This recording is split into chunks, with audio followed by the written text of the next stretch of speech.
Hey there, folks. We are back again. MJ's back. Tell a friend. No, I'm not gonna do the rap. Rate him to do it. Be like, bruh. No, just stop. But we're either offering some new stuff. As you saw, that was the new SKL season. That's actually the first time. Oh, I'm digging this. Oh yeah. I'm gonna feed this into Raider because damn, he's gonna love this later. Shut up, phone. Damn technology. Oh yeah, I'm liking this. My stomach's been telling me food. Right. Nom, nom, nom. Wait a minute. I can do that better. Food. Right. We don't have any movie reviews this week because last week was the exception to the rule because it's kind of a thing whenever we open a season up with SKL, we do kind of a double header with 2 reviews from Real Features. Double feature. I'm going to be working on the Valentine's review for this year. No, it won't be another Godzilla movie. The only reason... Everybody loves Godzilla. Though certain kaiju would beg to differ. Oh, yes, I would. I would love to see the romance of Godzilla taking Mothra out on a date and then a nice little trip to the movies. Listen, like, dude, I do not sound like that. And Ray's like, yeah, you do. Could be worse. It could be an actualized version of the cancelled movie Bride of Godzilla. Yes, that was an actual thing. Oh God. Well, there was a thing one time called The Bride of Dracula, so... Yeah. And Bride of Frankenstein, so that doesn't sound too far-fetched. Yeah. I just There's noticed... also Bride of Chucky, but still. Yeah. I've just noticed the thing is saying it's Jurassic World Evolution 2. No. No, it's not. Well, you have been playing that game a lot recently. Yeah. Oh. I did the Return to Site B chapter of Chaos Theory. It was done and over with within 30 minutes. Yeah. And guess what happened to the Spinosaur? Died? Killed off by the raptors, and the satellite phone was still ringing. Wait a minute. Yeah, because they did. But I don't know. I thought the satellite phone was lost in the river. Yeah, but I suppose they did it as just a sort of a callback, just sort of a wink to the fans and what have you. Yeah. I'm gonna tone that down just a tiny bit more. There we go, it's a little bit. Yeah, I'm gonna be listening to more of these later. These are good. And like I say, the guy that's put these up, he's just an unbelievably good artist. I'm actually going to post that in the chat because this is just too good. Let's see. Send message. There we go. And Sean Retro's online. Greetings to Sean. Hey. Is the Retro Man enjoying the future funk? And just a heads up, that's just the stuff that, is being played in the background. Let me know if it's too loud. Is it coming too loud for you, Steve? No. Okay, good. Right. May as well get into some of the topics for this week. There's going to be some bits and pieces that are good. People are going to roll their eyes at. Some of it's Batman related. Some of it's Goldberg related. Oh, You know what? For context, people, I was kind of having a shitty day today, but after hearing those words, oh, I might have to just. Should I find a cute kitty video on standby just in case? I'll take one. To be honest with this, it isn't extreme. And apparently it's Mewtwo's birthday today. Oh, nice. Happy birthday! Happy birthday, Mewtwo. Let's see. Anywho. Let's see. Why is that not showing up? I want. Really should have paid more attention to this. No, I want the. No, I don't want that one. I want.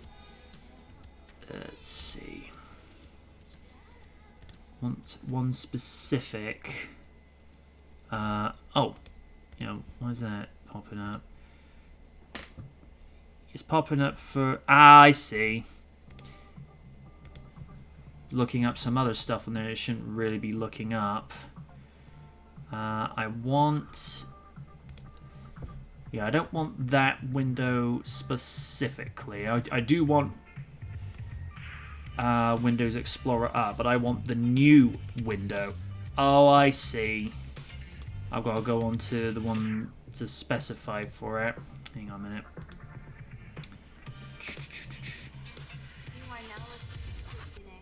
Sorry about this, folks.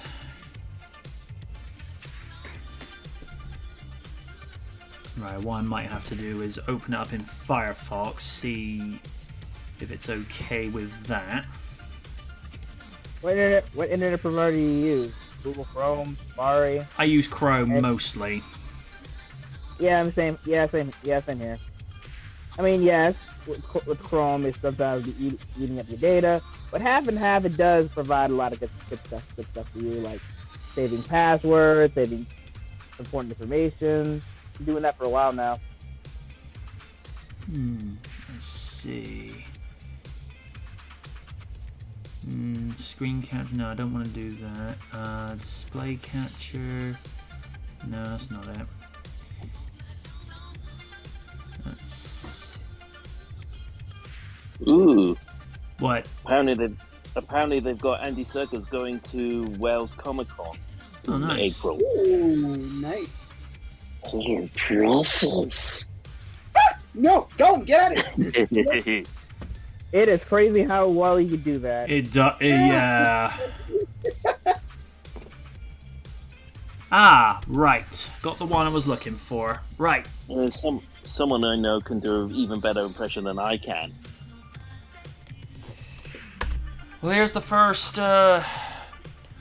topic. Keith Lee and Mia Yim just got married. Aww. There's a lot Hold of. on, I think I have a photo of them. Hold up. Here you go. Oh, that's beautiful. Yep. There's been a lot of buzz about where current wrestling free agents Lee and Yim will end up now they're both no longer with WWE. Especially after Tony Khan teased the big free agent signing for next week's Dynamite. That very well could happen, but until then there is a lot to celebrate. As today, Lee and Yim were married in a beautiful ceremony. The couple got engaged in February of 2021, and now more and more photos of the event hit social media thanks to guests at the wedding, including Nixon Newell, Shelton Benjamin, Chris Riddle, Damian Priest, Shane Taylor, and more. You can check out some of the photos below, and congratulations to Keith and Mia. Newell probably got the photo of the night, capturing the two during their dance together in a post to her Instagram stories. That said, Benjamin got a great photo of the couple as well right before they cut their cake. And their cake gets even better closer inspection. If you look at the top of it, you'll see two tiny figures of Keith and Mia, but they aren't just ordinary figures. They look like two Star Wars versions of them, because that makes Mia has Stormtrooper armor and a helmet, while Keith has Darth Vader armor and his helmet as well. If not, maybe I'm just seeing. Shut up, phone! Seeing things, which is totally possible if I'm being honest. Right, that is it. I am muting this damn phone. Stop it! Oh. Apologies, folks. It's like every time I imagine the phone get a notification. Hi, I'm here. Shut up, Owie! Benjamin posted several photos, adding the caption, "Despite my best efforts, the wedding commenced." Okay. Congratulations, Mr. and Mrs. Lee. I understood that joke because, again, there's this little tiny feud between Shelton and Mia that's like, oh Lord, it is the most funniest shit I've ever. Oni and I joke about it. Careful, Shelton, Mia's right behind you. Benjamin posted several. Right, we're just in there. That one. Real McFoley, if you didn't ask it, if anyone objected, thus thwarting my big moment, you got heat right here in Magic Kingdom. Hashtag limitless. Hashtag congratulations. Oh, hashtag Yimmeatless. Yimmeatless. Okay, I see what he's going for there. Hashtag wedding day. Damien Priest had a great snap as well, catching Benjamin using a selfie stick as he tries to get a better picture. Priest posted the picture with a caption, "Whose uncle is this?" Hold up. There we go. Oh, oh, okay. Oh, good lord. That's just bad. Whose uncle is this?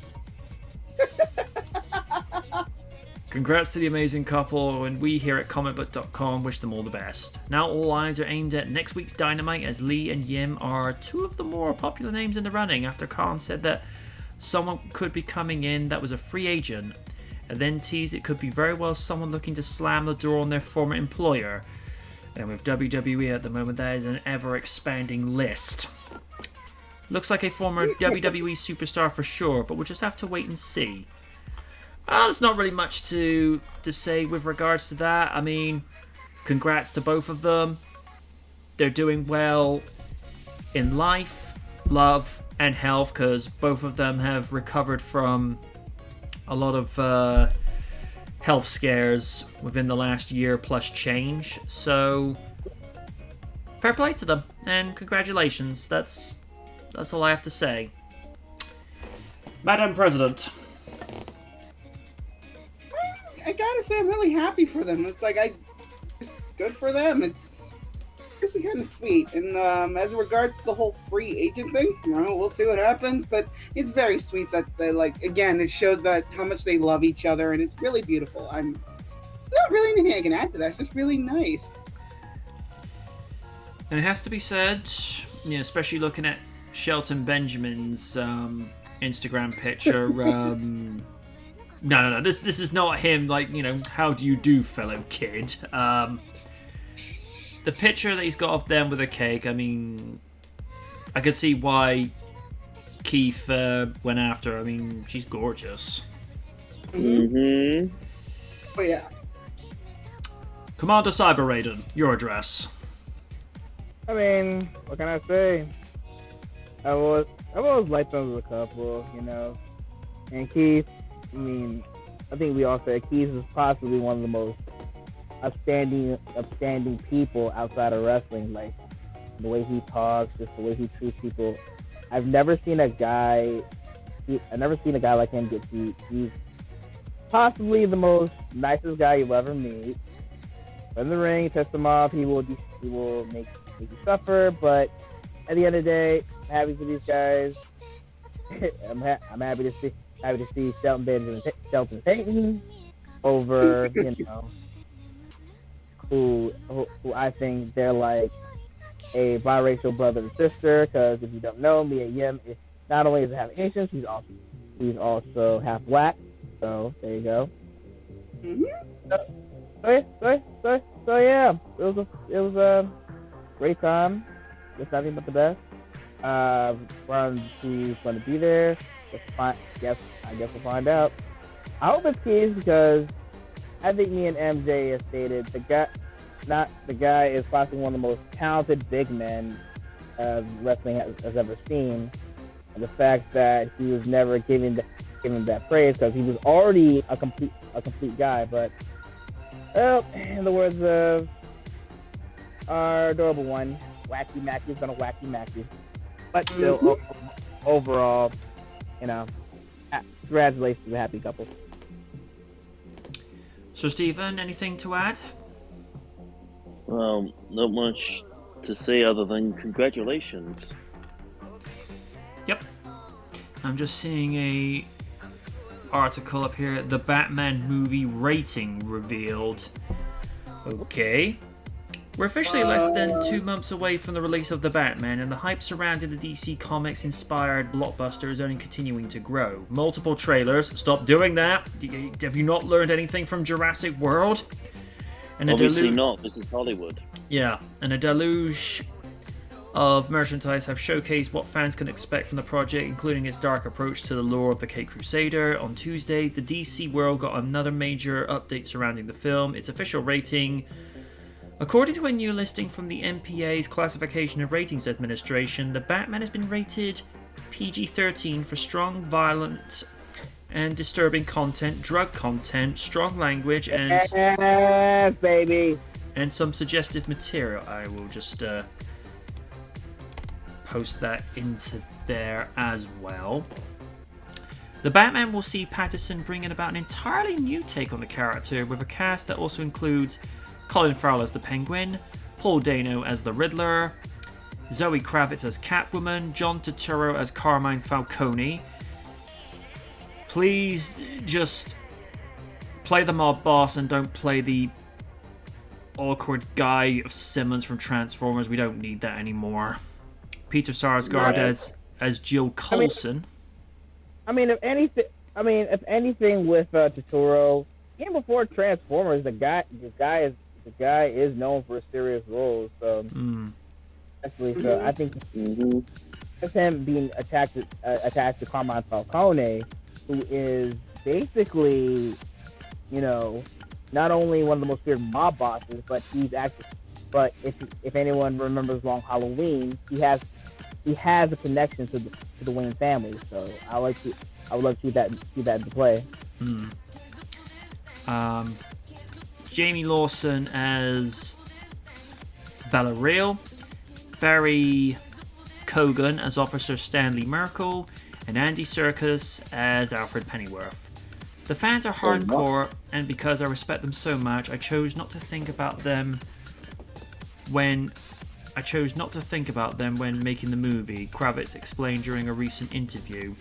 If I'm thinking about wanting everyone to like it and wanting all the fans to like it, I'm not going to actually bring a real person to life. Matt wrote a really interesting story with a complex character, and the relationships are really interesting. All I wanted to do was honor that story. Sometimes with really big movies, it can feel like you're just a puppet and part of this big machine. This felt like an independent movie in the way that there was real heart and soul, and thought being put into the process and into every scene. It was incredibly collaborative. Matt's very specific. It took him a year to make this because of the crisis. We were in this bubble, really in this world, and it was an incredible experience to spend a year of your life, and it's very physically demanding. I had to be in very specific shape, and then there's the event going on. I'm being zipped up into a catsuit every day at 7 a.m, working 12-hour days, and then coming home and working out. It was tense. That sounds somewhat similar to what Lou Ferrigno would go through back in the day. He'd do his makeup, then shoot the scenes of him as the Hulk, spend about an hour taking the makeup off, go home, work out for about an hour or two, then go to bed, and then get up for like 4 or 5 in the morning, and then just repeat the whole process again. What do you think of the official rating for The Batman? Share your thoughts with us in the comments below. the Batman being rated PG-13, well, it's not that much different from how Batman Begins and The Dark Knight was, because they were rated PG-13, which for us, Steve, that'll be a 12 over here. So, you know, the way that they were going about with the imagery and being a lot darker, I was expecting this to be more akin to not the same darkness as that of Batman Returns, but definitely a darkness equal to it, where it's a little bit more raw, a little bit more primal, and a Bruce Wayne that's a little bit more unstable, unhinged than usual. I mean, say what we will with how the character was represented in the Nolan trilogy, but at least you could tell, as Bruce Wayne, Christian Bale's portrayal made it look as though he had it together. Whereas the Bat, however, Bale described it as more of his demonic side. Basically. Whereas with Wayne, you know, being the playboy, that was the facade.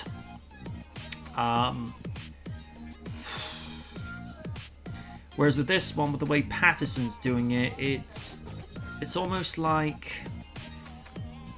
being Bruce Wayne is the facade and Batman is who he really is, but he's still figuring out how to do this because of the fact that the suit looks much more homemade compared to the very refined and very militarized suit that we saw from the Nolan trilogy. Whereas with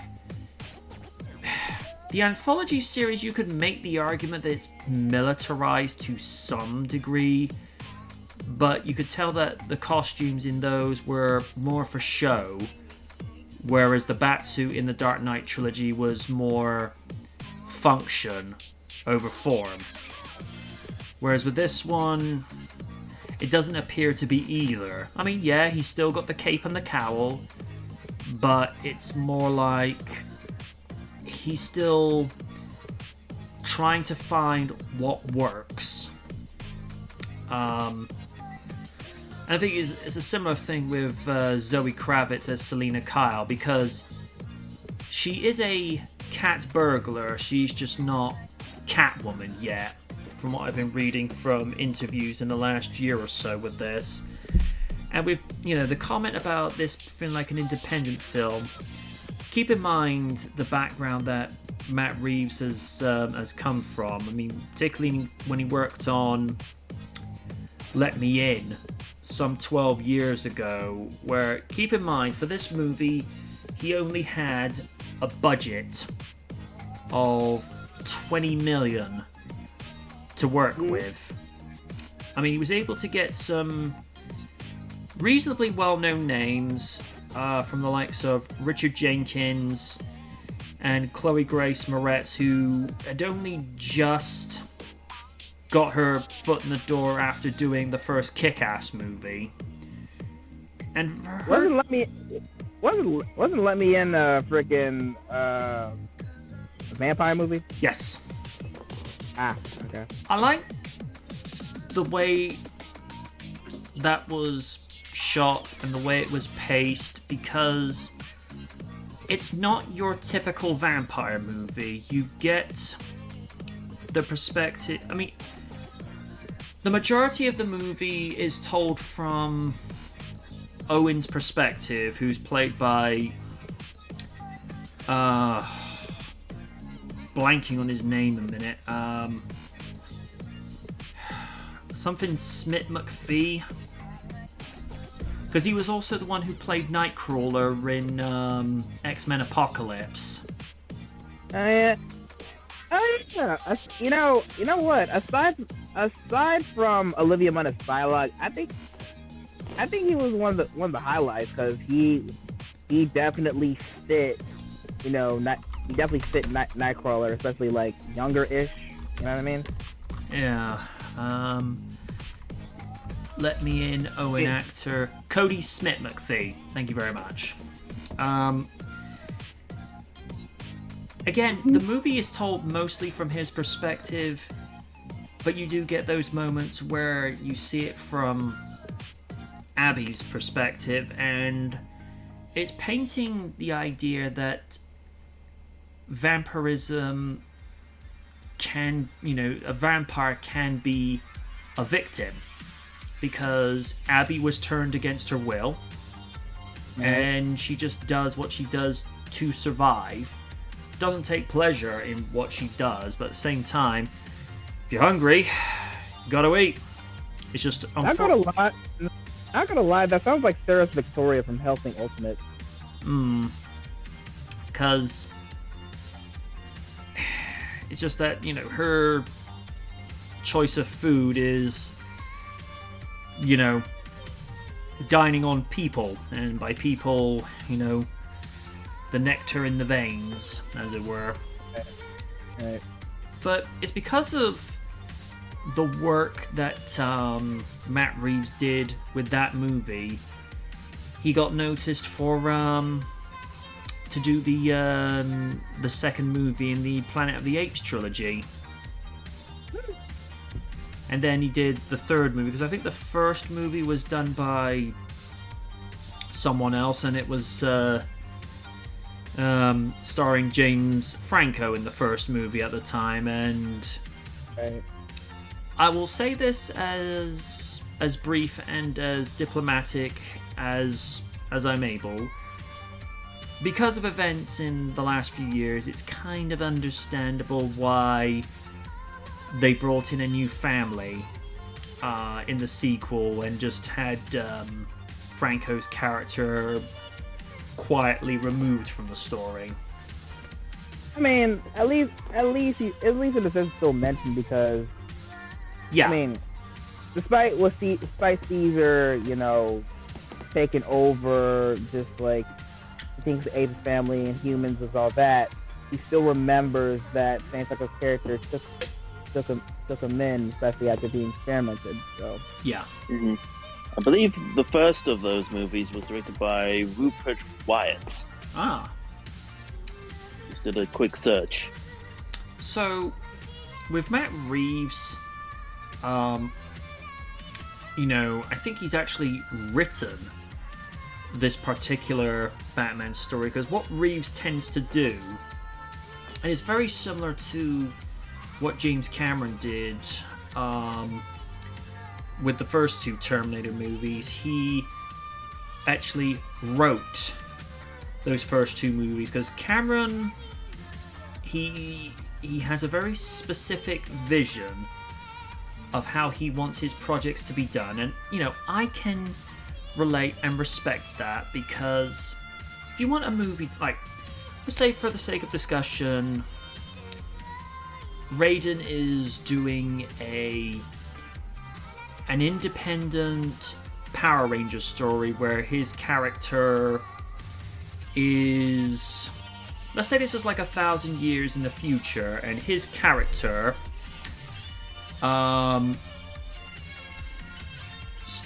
Raiden Marcus Oliver III, is a direct descendant of TJ from Power Rangers in Space. He would want the story to be done a specific way, and it's like, la. You'll probably come up with, a reasonably good script, but I have this very specific vision in my head, and I want it done the way I want it, because, you might do it a certain way, but is it going to be true to how I want it done? And Cameron did the same thing when he wrote the story for Titanic, with Kate Winslet and Leonardo DiCaprio's characters brought in, which, by the way, that movie turns 25 this year. Wow. So it'd be interesting to see what happens. We know that the movie's supposedly supposed to be about 3 hours long, and it's going to be a Batman story we've never really seen on the big screen in the modern era, and that it's going to be a noir detective story with Batman inner monologuing. So, first off, you already know that Kaiju is going to be like, sitting there in the cinema with like at least two buckets of popcorn. I'm going to enjoy this. He's not the only one. But what I will probably do when I eventually get this movie on home release, I will actually buy a copy of the movie on DVD as well as Blu-ray. But what I will do, download it, and because it's noir, I'm going to edit it to black and white, because you can't do noir and not do it in monochrome, because that's where noir does it the best. And I've still yet to see Logan in black and white, but that would probably look amazing. Yeah. So, or we'll have it in sepia toned with the whole spaghetti western vibe. That too. So it'll be interesting to see what we get. I'm of the opinion I would like to see a Batman story whereby it goes further than PG-13 but doesn't necessarily go all the way to rated R. So, as an equivalent, Steve, let's say, for the sake of discussion, they had a story that was, let's say, rated 14. It's not quite 15, but it's a little bit stronger than a 12. I doubt that ever happened, because I remember this from I think it was last year when there was a scene cut from the Harley Quinn series, because it involved Catwoman and Batman having relations, and apparently DC said they would never want to do that, because Batman is more or less a hero, and he's an icon to the younger generation as well as the older generation. So they can't. Of course, they wouldn't want one of their main trinity of heroes doing that. Oddly enough, my YouTube feed sent me a couple of random clips from Harley, and it's the one where Harley and Ivy did well. Let's just say they got drunk. I think I know what you're talking about. I know the episode you're talking about. I know what you're talking about. They got drunk, and I think Dr. Psycho basically blackmailed them. He basically got I don't spoil half of this, but I know you won't watch, but still. Yeah, but Dr. Psycho just basically got tired of Harley just bullshitting and just like, let me just take over the world, blah, blah, blah, without anyone else. And for revenge, he basically showed everything to the public, thus pissing off Kite Man, because he was going to...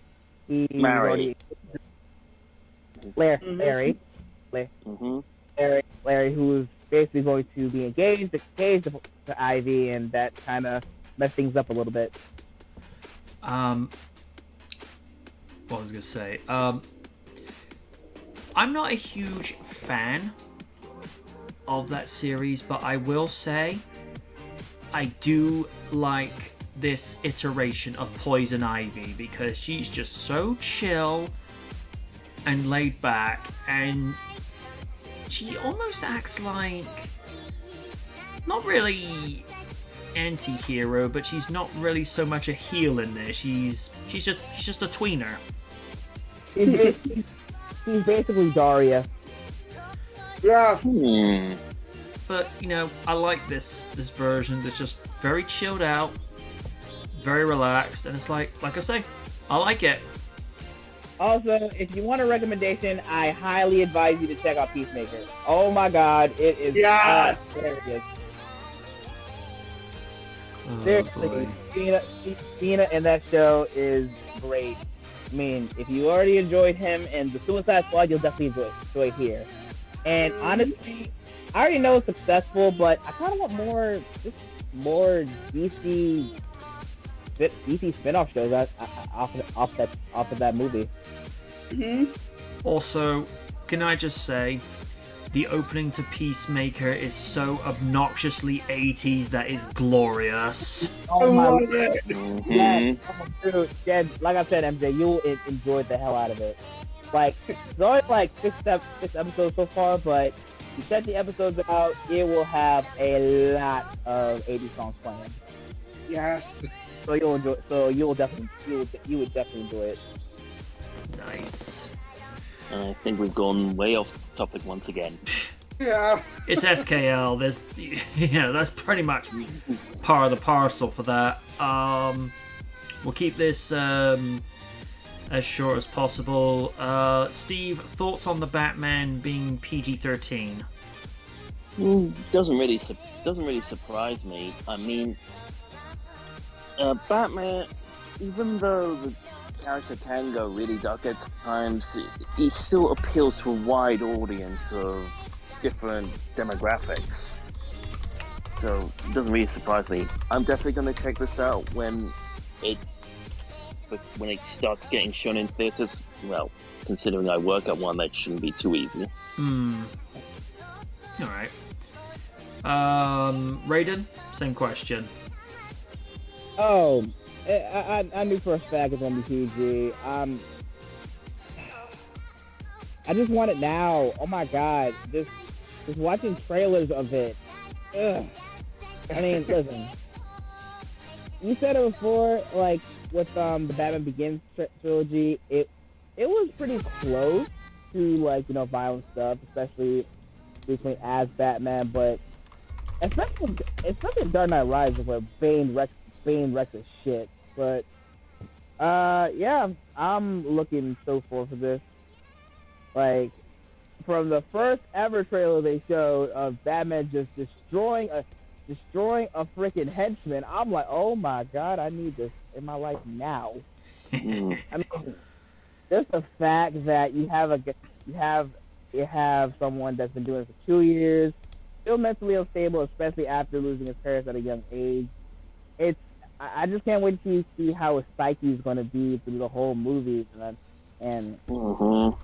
I don't know. It's just so fascinating to see a guy that you already know from watching live action movies. Like half and half, you already know he's mentally damaged, like from the Keaton era to.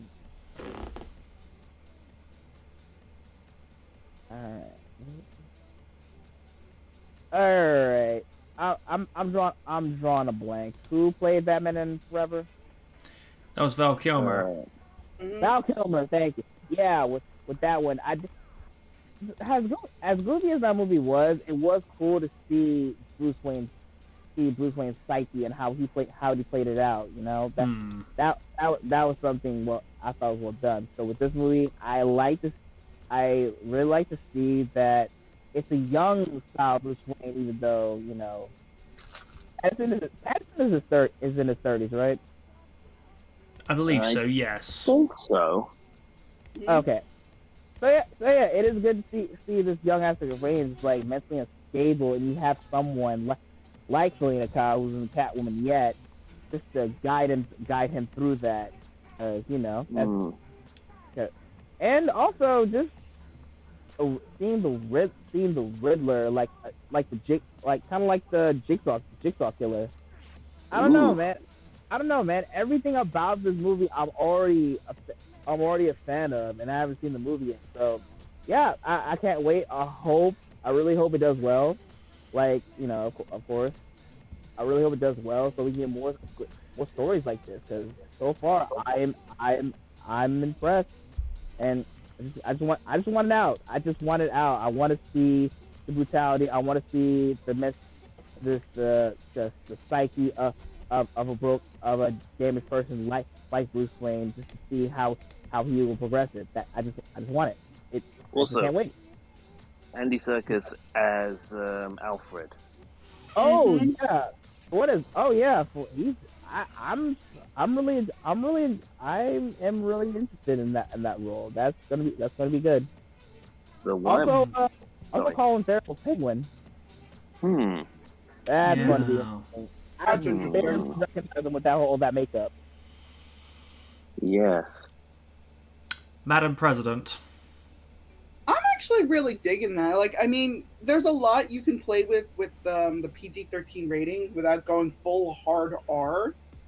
It's like, we don't need a hard R Batman movie unless it's like a really in-depth story where it's like he can go brutal and just, again, Batman, he's going to be brutal regardless, but again, it depends on the levels of brutality when it comes to the rating of the movie that is given. But I'm liking what I'm seeing so far. Again, I was one of the few people that when they announced that Robert Pattinson was going to be playing Batman, I'm like, okay.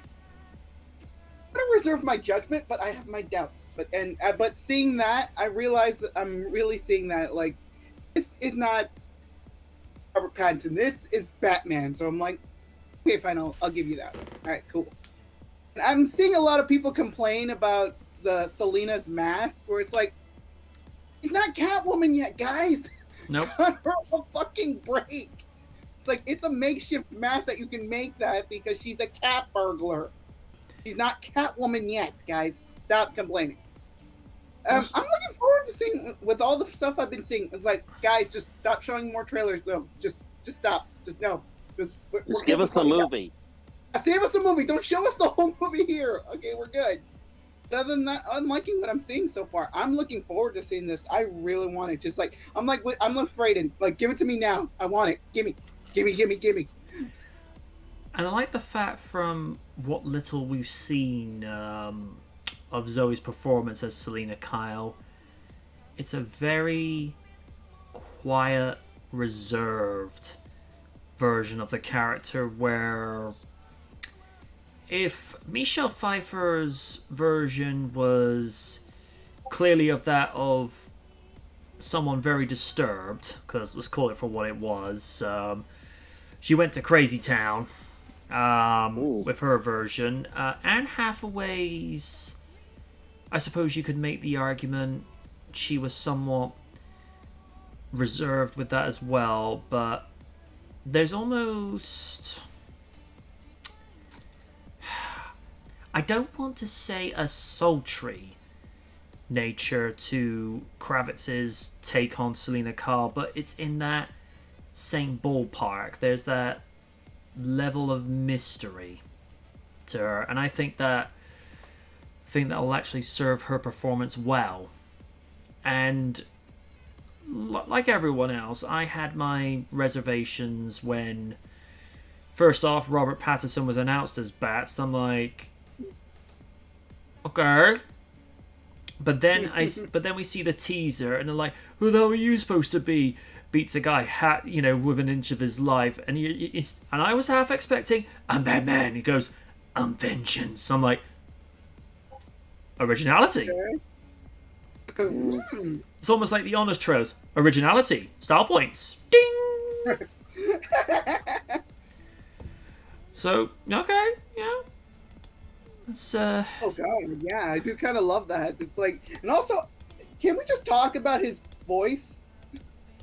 Where it's not graphic, but it's still menacing. It's It's more like it's trying to find that similar range that Michael Keaton and Val Kilmer did. It's just a lower register. So that will prove interesting. And staying on the subject of the Bat, 22 will feature 4 different versions of Batman on the big screen.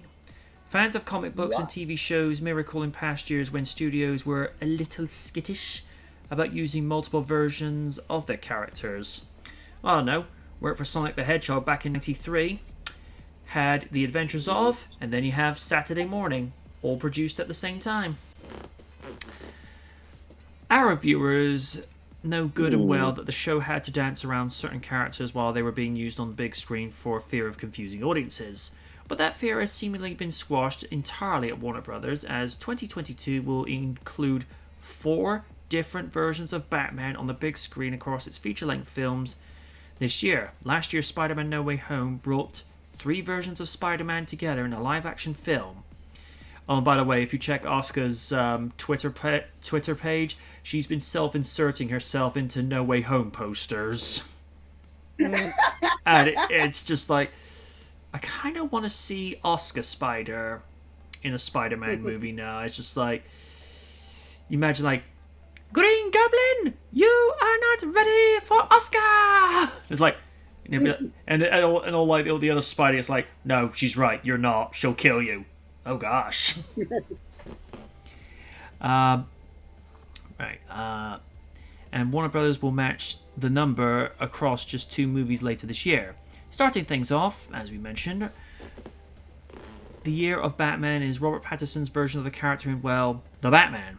Speaking in an interview with Total Film, Pattinson said he was aiming for a quite different stuff with his version of the character. A character that even his agents didn't think he wanted to play. Then he wanted to go do The Lighthouse, and according to Reddit, God Lord, that is a mindfuck! He really is! No! He added, even my agents were like, oh, interesting, I thought you wanted to play Total Freaks. And I was like, he is a freak. Yeah, that's fair. The Batman director Matt Reeves previously compared his version of the character to the late Nirvana frontman Kurt Cobain. Telling Empire, rather than make Bruce Wayne the Playboy version we've seen before, there's another version who had gone through a great tragedy and became a recluse. So I started making his connection to Gus Van Sant's Last Days and the idea of this fictionalized version of Kurt Cobain being this kind of decaying manner. Following Pattinson's Batman is an unnamed actor with the animated DC League of Super Pets, and I'm just looking at that screenshot. That looks nasty. It seems unlikely that Batman will be a major part of the film, but Ace the Bat-Hound will be one of its stars, so Batman will certainly make an appearance. Diego Luna, Keanu Reeves, Thomas Middleditch, and Ben Schwartz all confirmed as part of the cast, but their roles not yet revealed. Could one of them be the Dark Knight? Which one will join the fellow Batman in the annals of DC history? I'm sort of trying to get over the fact that The Rock is playing Crypto, the Wonder Dog. The next versions of Batman will appear on the big screen are actually in the same movie, as it has already been confirmed that both Ben Affleck's Batman and Michael Keaton's Batman will appear in the upcoming Flash movie. Considering the level of secrecy that Marvel and Star Wars have had in the past year with keeping their surprises secret, we're not entirely ruling out a possibility there may be another Batman movie. But even if it's just these 2, it makes for the most versions of Batman that have been on the big screen in any year. Previously, 2017 had 2 versions, with Will Arnett's Lego Batman and Affleck's version both appearing in feature films. Oh yeah, because of Justice League. The not-so-favoured version. We would all... the better. Yes. We would all be remiss if we didn't point out that Michael Keaton's Batman is set to reprise his role in the Batgirl movie as well, but since that project is an HBO Max exclusive, it won't be on the big screen. It's hard to imagine this many different versions of Batman appearing in movies in another year, and hopefully no delays make this article inaccurate. Which version of Batman are you looking forward to seeing in theaters? Keaton. Don't get me wrong, I'm intrigued to see what Pattinson can do, and also to finally shake off. It's like, hey, weren't you that guy in Twilight? And he's just like, shut up. And he hated doing those movies, but it's like, I don't want to do this movie. We're going to give you $3 million. Needed the money. This is like, let's just go to the scene. Just give me the paycheck. Just give me the paycheck. It goes, I was like, what do I have to do? You're going to play Kristen Stewart's boyfriend. Make that $6 million. Oh, and you're gonna be in a love scene. 15 million. You give me my money. Could I have played Edward? No. Yeah. Oh, you're drunk. I'm drunk. I didn't know I was sober. And there's Ren going like, too easy, too easy, too easy, too easy, too easy.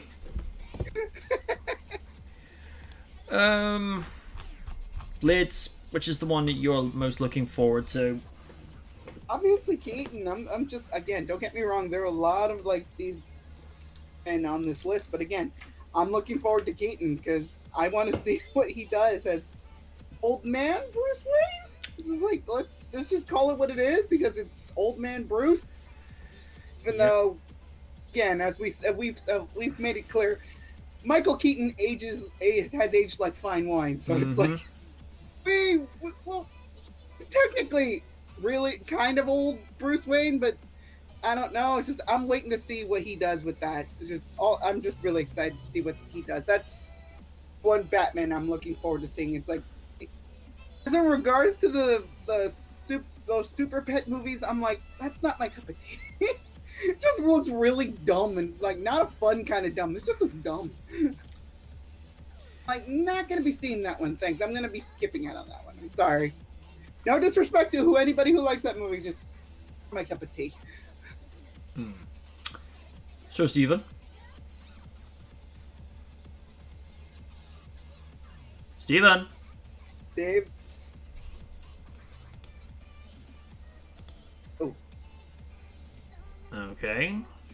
Yeah, oh. Oh, he got kicked out again. No. Ah, there he is. There he is. Hello, can you hear me now? Yes. Yeah. Which Batman are you most looking forward to this year? For me, it's a tie between Robert Pattinson and Keaton, mainly because Pattinson, I'm wanting to see what he brings towards his interpretation of Batman, and who does not want to see Keaton return as Batman? Because for me, we have not seen Keaton as Bats since Batman Returns, and that movie turns 30 this year.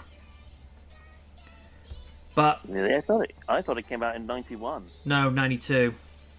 Oh. It's an interesting thing. They filmed the majority of that in the summer of 91, but due to the humidity outside, where they would have to film like all the winter scenes in Gotham, they had to purposely keep all the doors to that studio closed just so they wouldn't lose the ambience of things like, you know, breath vapors and what have you, and obviously seeing the Batmobile go through the snow. You can't really replicate that if you get the humid LA heat come in. So, and from what we've heard is that he didn't have any trouble whatsoever getting back into character. He said the suit is still as uncomfortable as you can imagine, but he said it was like riding a bike. You know, he just, you know, took like a minute or two just to sort of go in and find the character. And apparently he will utter once more, "I'm Batman." And it's like perfection.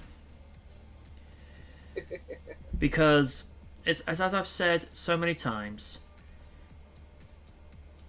you know, pitch and cadence is always key.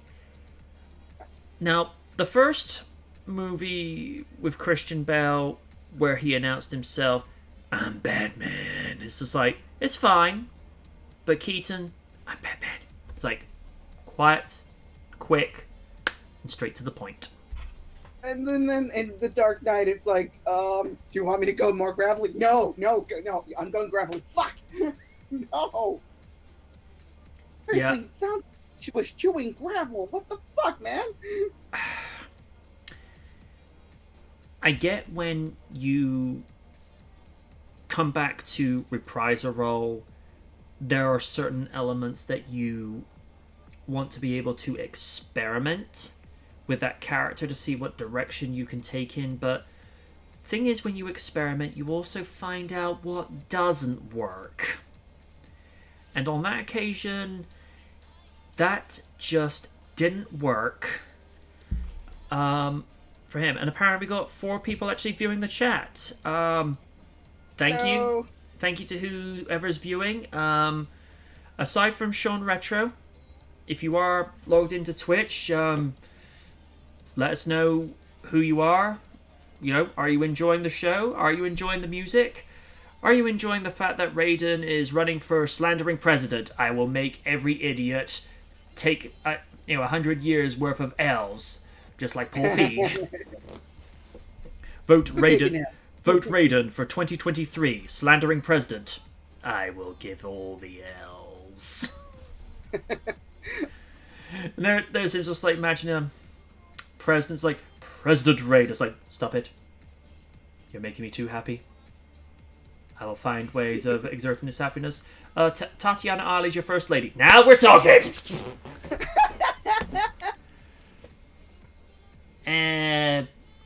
What do I become if Liz becomes the president? You just become the first man. So I don't become the first man. Like, no, she is the president, you're simply the husband. So, no state senator... No! Not even governor? No! Mayor? I'll give you an island. How about that? Ew, sweet. You get to rule Long Island. Oh, gosh dang it! Oops. They said an island. Yeah, I said an island. I didn't say which one. Okay. Raiden, which one are you most interested in seeing? I mean, of course, freaking the Batman with Robert Pattinson. You know, the fact we're getting to see Keaton as Batman again, that definitely crossed my intrigue. Also, so both those movies. I mean, Michael Keaton, bro. Like, how long has it been? 30 years. It is great to see him in other projects, especially Spider-Man Homecoming as the Vulture. So, but you know, for a lot of people who grew up seeing him as Batman. So, I mean, that's enticing. So, those 2 projects. There's also, as we've mentioned in the last year plus change, they're lining up a solo Batman project for him after The Flash. Ooh. So that'll be intriguing. And so, Stephen, which are you most looking forward to? I thought I already answered. Beg your pardon, sir. Beg your pardon. Yeah. Okay. We have covered Mia Yim and Keith Lee. We have covered the Batman's rating.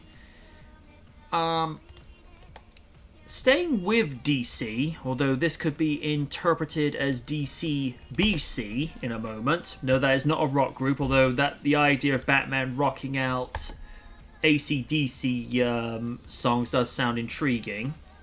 Yes. DC comic fans can't wait for dinosaur-themed Jurassic League. Well, yeah, I heard about this. Earlier this week came a surprising but welcome announcement from DC Comics when they revealed Jurassic League, an all-new comic series that reimagines the entire DCU but making its biggest heroes and villains into dinosaurs. Batman is an Allosaurus, Wonder Woman is a Triceratops, Superman is a Brachiosaurus, and the Joker is a Dilophosaurus. That's way too predictable! Jesus, no! No. Especially if it's Jurassic Park style Dilophosaurus. Oh. That's just too on the nose. That is terrifying. No. But there will be other countless DC characters appearing as dinosaur equivalents, written by Daniel Warren Johnson and featuring art by Juan Gedeon. Hope I'm pronouncing that correctly. The series is inspired by everything from Street Sharks to Primal to Teenage Mutant Ninja Turtles, and the fans are already loving the idea. DC's official plot synopsis for the comic reads, you know the story. An infant escapes the destruction of its home planet and is deposited on Earth to be raised by human parents. A goddess from a lost city defends truth. A theropod dons the visage of a bat to strike fear into evildoers' hearts. This heroic trinity, alongside a league of other superpowered dinosaurs, join forces to save a prehistoric Earth from the sinister incarnations of Darkseid. Wait, what? Maybe you... I'm sorry, what? Okay, maybe you don't know the story, so join us and bear witness to a brand new, yet older than time, adventure and experience the Justice League as you've never seen them before.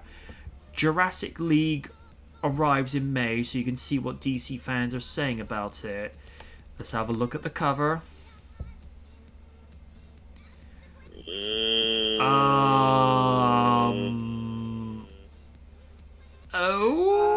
I have mixed feelings about this. I'm glad I'm not the only one. Soups as a brachiosaur. All they've done is taken a brachiosaurus head and just put it onto a a very humanoid body. It's the same. A green Allosaurus. That's interesting.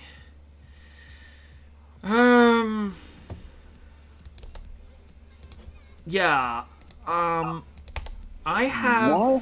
have mixed feelings about this. Why? I'm like, Mm-hmm. oh my god, this just looks weird.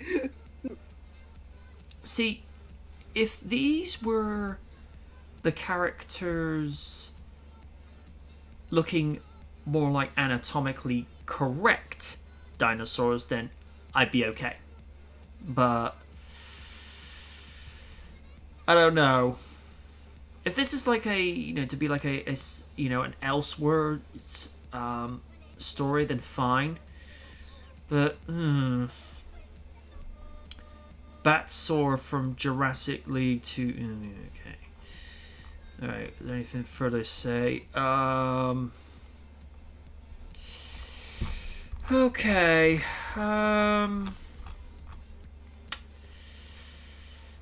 I don't know what to make of that.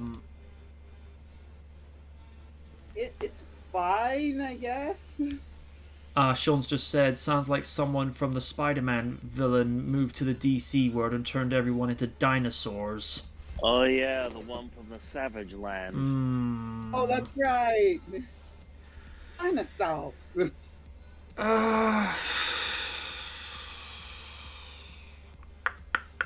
Oh god, this is just weird. I think Kaiju ended up saying his thoughts about it on our Discord server. What is he actually on now? Oh, he's not. On No, now. it was something he put. It was just something he shared when I think somebody else posted the article. All right. Well, if Marvel can turn everyone into apes, then why not DC and dinosaurs? Okay, with what I'm about to say, don't take this out of context. Like, I don't want to talk about this, but when I say this, I'm saying this as I don't know how to take this. Mulligan. Yep. I have mixed feelings about it, and I don't really know how to convey it. So, like I say, I'm pulling a mulligan. Mm-hmm. Litz? I'm just baffled that they would actually come up with this idea. Don't get me wrong, it's comics, and you can stick something on a wall and find out if it sticks. I'm not sure if this sticks. I'm just really weird. I've seen a lot of weird shit in comics, but this is bizarre. And the fact that you're going the Street Shark level, don't get me wrong, I don't have any problems with Street Sharks. Because Street Sharks in essence was more comedic. It was. Well, like, Awesome. what the fuck am I supposed to take with this? What the fuck am I supposed to do with this? And what are we supposed to? How are we supposed to feel if they write in the ongoing love saga between Bats and Wonder Woman? Oh, don't. That's gonna look so weird. Kinda is. I don't want. Me not like. Me no. Me, I want out. I want out. Just Monica. Just Monica. Just Monica.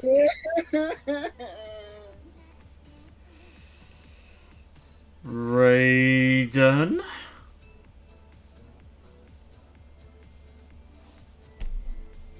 Are you there? And did the stupid break him? Did it break him?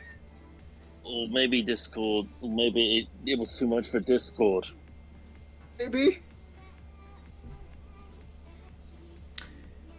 Raiden? Raiden. Has he possibly gone to sleep? Oh no. Oh, no. Yeah. Discord There we being go, a there we butt. go. Discord. Mhm. That's to let you know I didn't went to sleep. I did not know what was going on. Okay. Good. Your thoughts, sir? Oh, Mulligan, I ain't touching this shit. I've just got one thing on my mind. Mm-hmm. Did they take inspiration from that Jurassic Park artwork of those humanoid dinosaur hybrids? 'Cause that's the only thing that's coming to my mind right now. Oh no! Honestly, this whole thing looks like it should be okay. This should be for statues. It shouldn't be like for like a whole damn comic. It just looks. No. I don't know. It's just stupid. Part of me just, I think Kaiju would be right in saying it's that. Well, I think he said it before that the Western comics are just trying to do anything, and he really does mean anything to try and get readers to jump on them, because comic sales for most of the publishers have been going down over recent years. Because everyone's buying manga. Yeah. Which I'm reading right now. Mm-hmm. I only have 2 manga graphic novels in my collection. Well, I did have 2 because I sold off Batman. I think it's Child into Dreams, where it's like, people take this particular drug and it turns them into a member of Batman's rogue galleries. The other one I have is Slayer's Medieval Mayhem. Ooh. And it's just Lena and Gowry, but it's to sort of show their sort of adventures without the rest of the group, and to say this as discreet as I'm able to, and I'm not going to say this aloud, but Raiden and Lids will understand this. You can draw your own conclusions on that. Oh no! Ah! Oh no! Yeah. Yeah. And it's something One that... of those books. And it's something that Gowry draws. There's even kind of like a fourth wall moment where he goes, "This is no time to entertain our readers like that." I'm like, oh, he's having a fourth wall moment. Okay, that's kind of cool.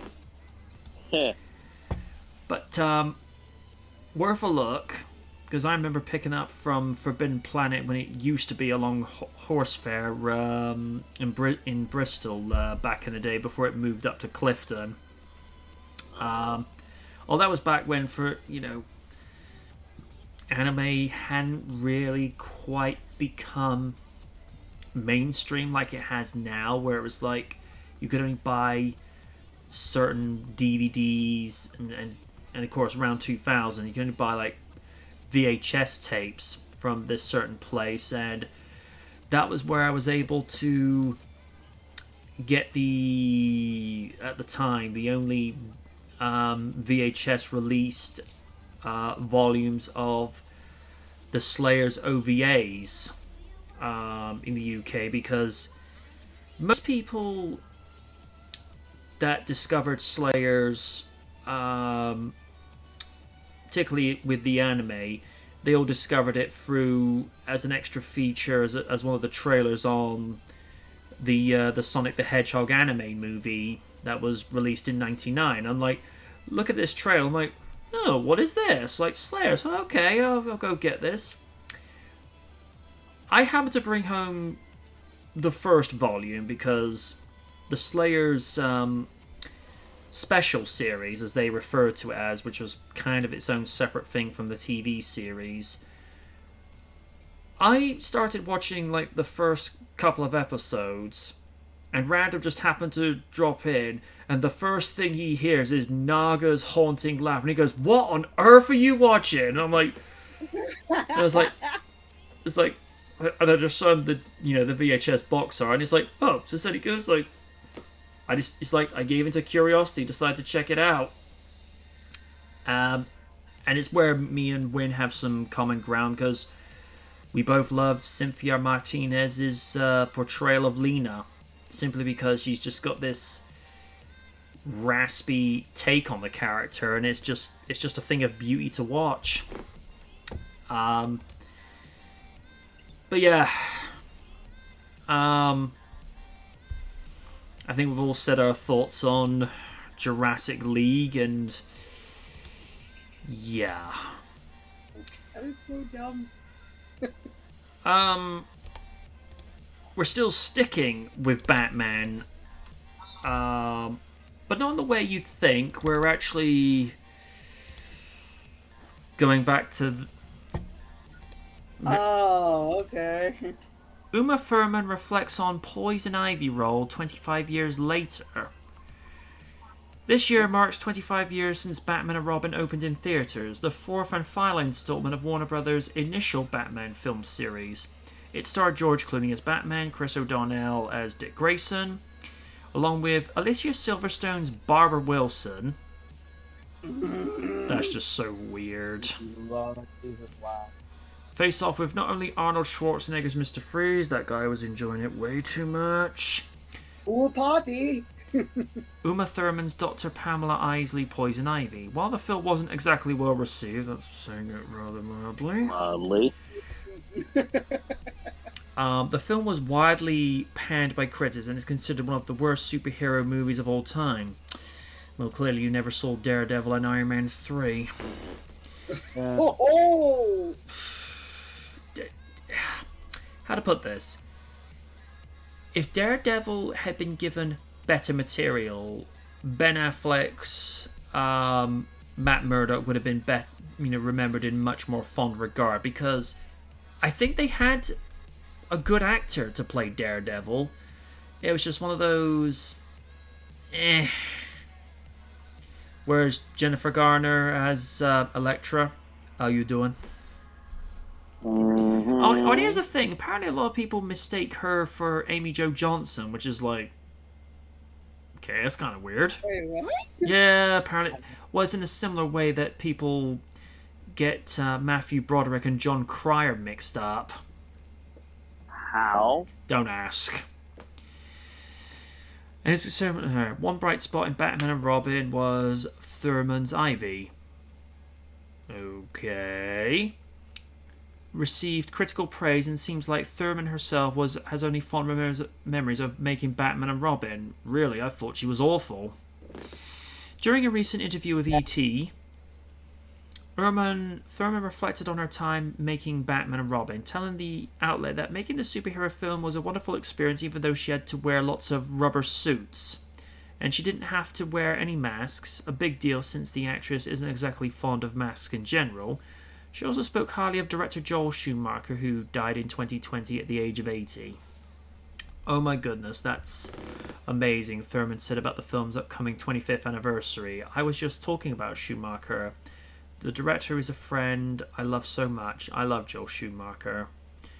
She continued, that was a fantastic experience. I had to wear lots of rubber suits. I did not have a rubber mask. I had my own face. Although she did have those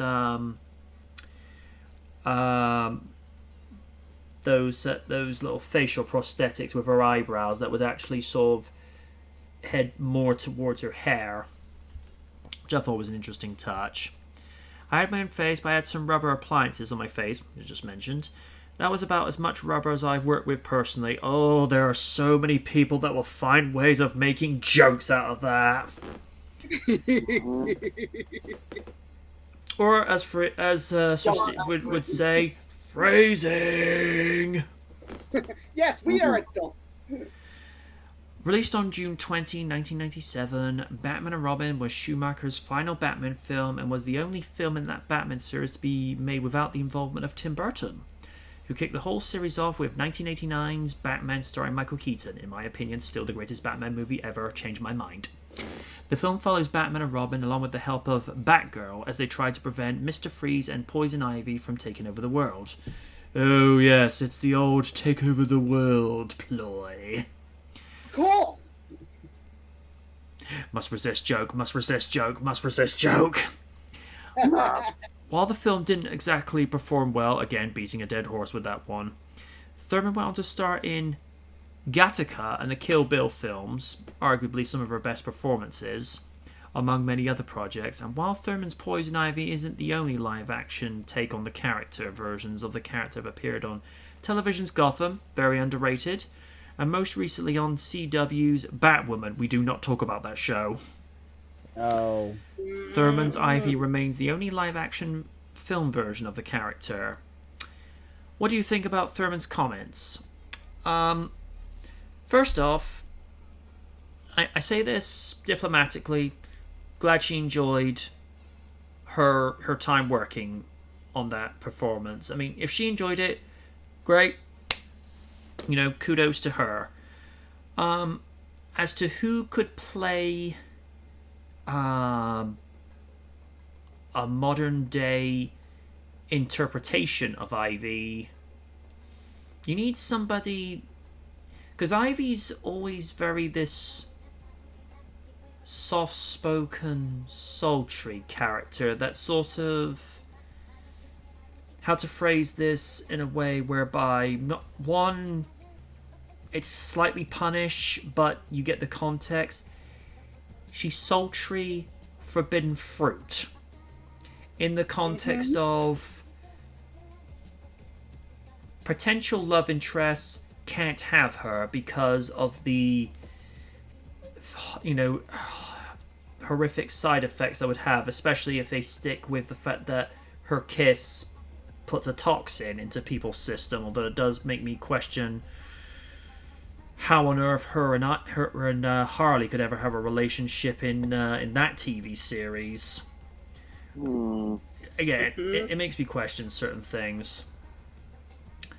Sean has just said, I would put Batman and Robin as so bad it's good. Sir, you are far too kind as far as I'm concerned. I mean, heck, if you enjoy it that way, great. Me,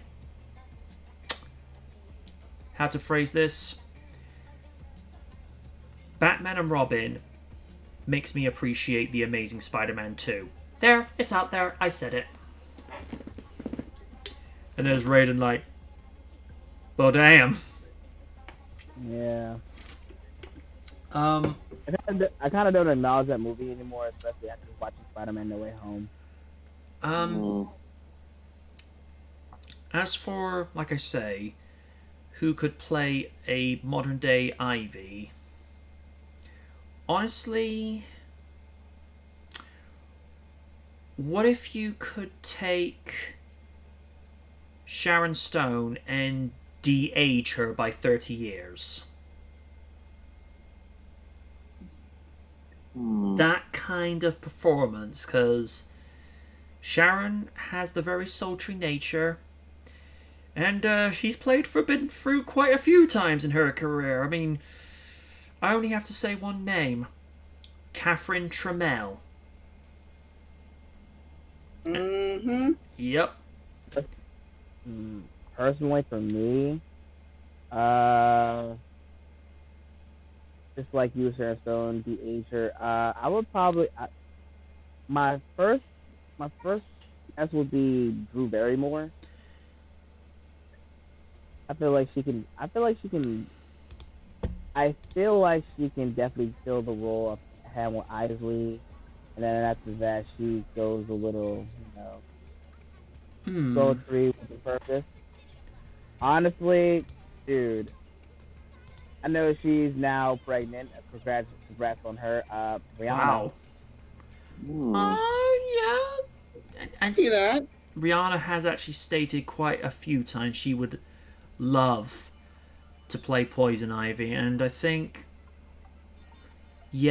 put her in the quintessential Ivy costume with the green, and Rihanna plus red hair. I mean, I'm liking that music that's playing in the background now. That's quite trippy.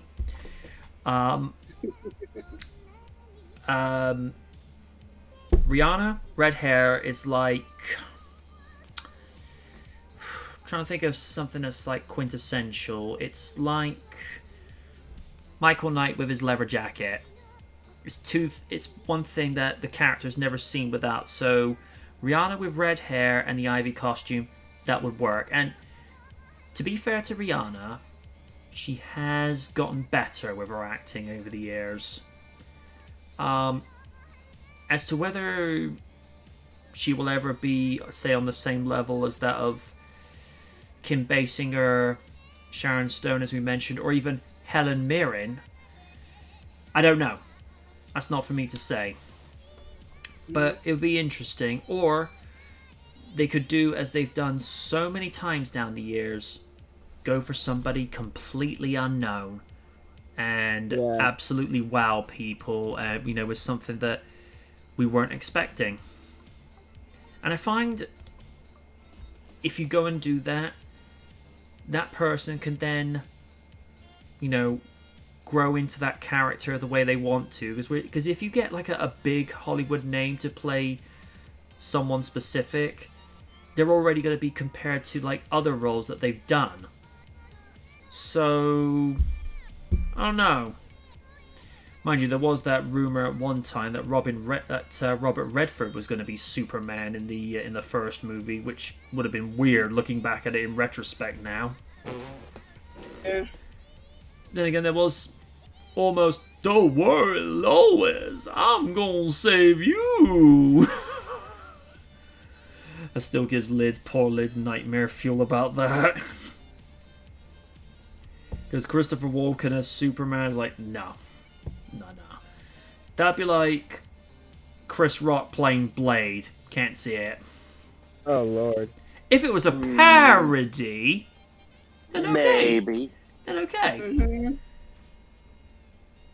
Although, to be fair, Chris Rock did actually try his hand at more serious acting with that Saw spin-off that he was in. Oh, you mean Spiral? Yeah. I saw the dead meat count, the death kill count for that.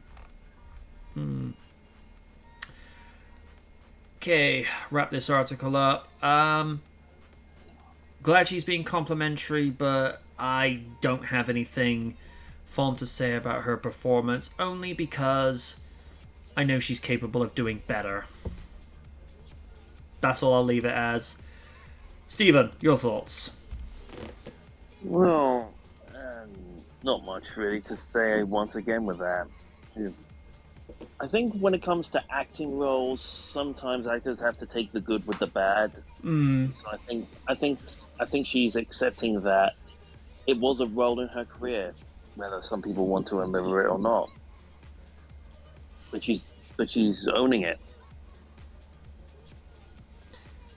The only role that I particularly enjoyed that she's been in, I mean, I saw the first Kill Bill. Very well done. Oh, yeah. But I'm more a fan of The Truth About Cats and Dogs, where she starred opposite Ben Chaplin, who some people may remember as the first Matthew from Game On from back in the day, and opposite Janine Garofalo. Which, I've never... When I say I've never been the biggest fan of her, I don't mean like, oh, I don't like her. It's just I've never seen enough of her movie performances to, give an opinion. But her performance and the way she feeds off of Ben, it's very tongue-in-cheek and cheeky rapport, and I like that. And it ends up having a thing whereby they entertain each other over the phone. I'll let you draw your own conclusions on that one.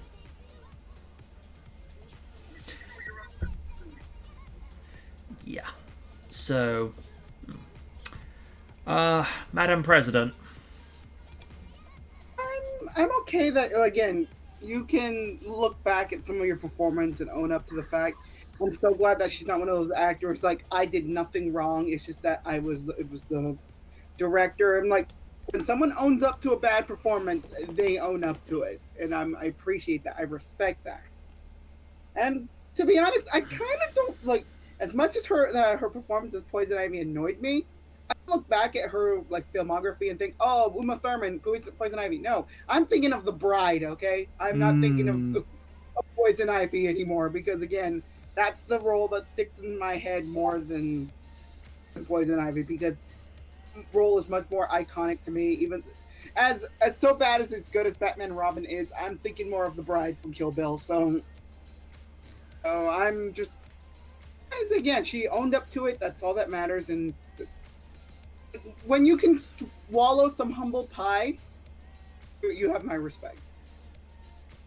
Was in the same respect that all these years later, George Clooney's still apologizing for Batman and Robin. I'm sorry.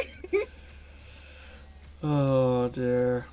But again, he doesn't, make a huge song and dance out. It's like, yeah, I'm sorry, I almost ruined Batman. It's just like, yeah, you kind of did.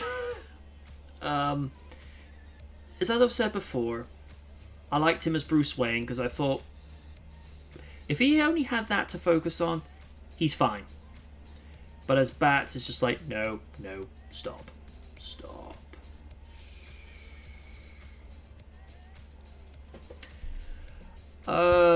Raiden, thoughts? I respect her honesty about the film. Like, she may like it.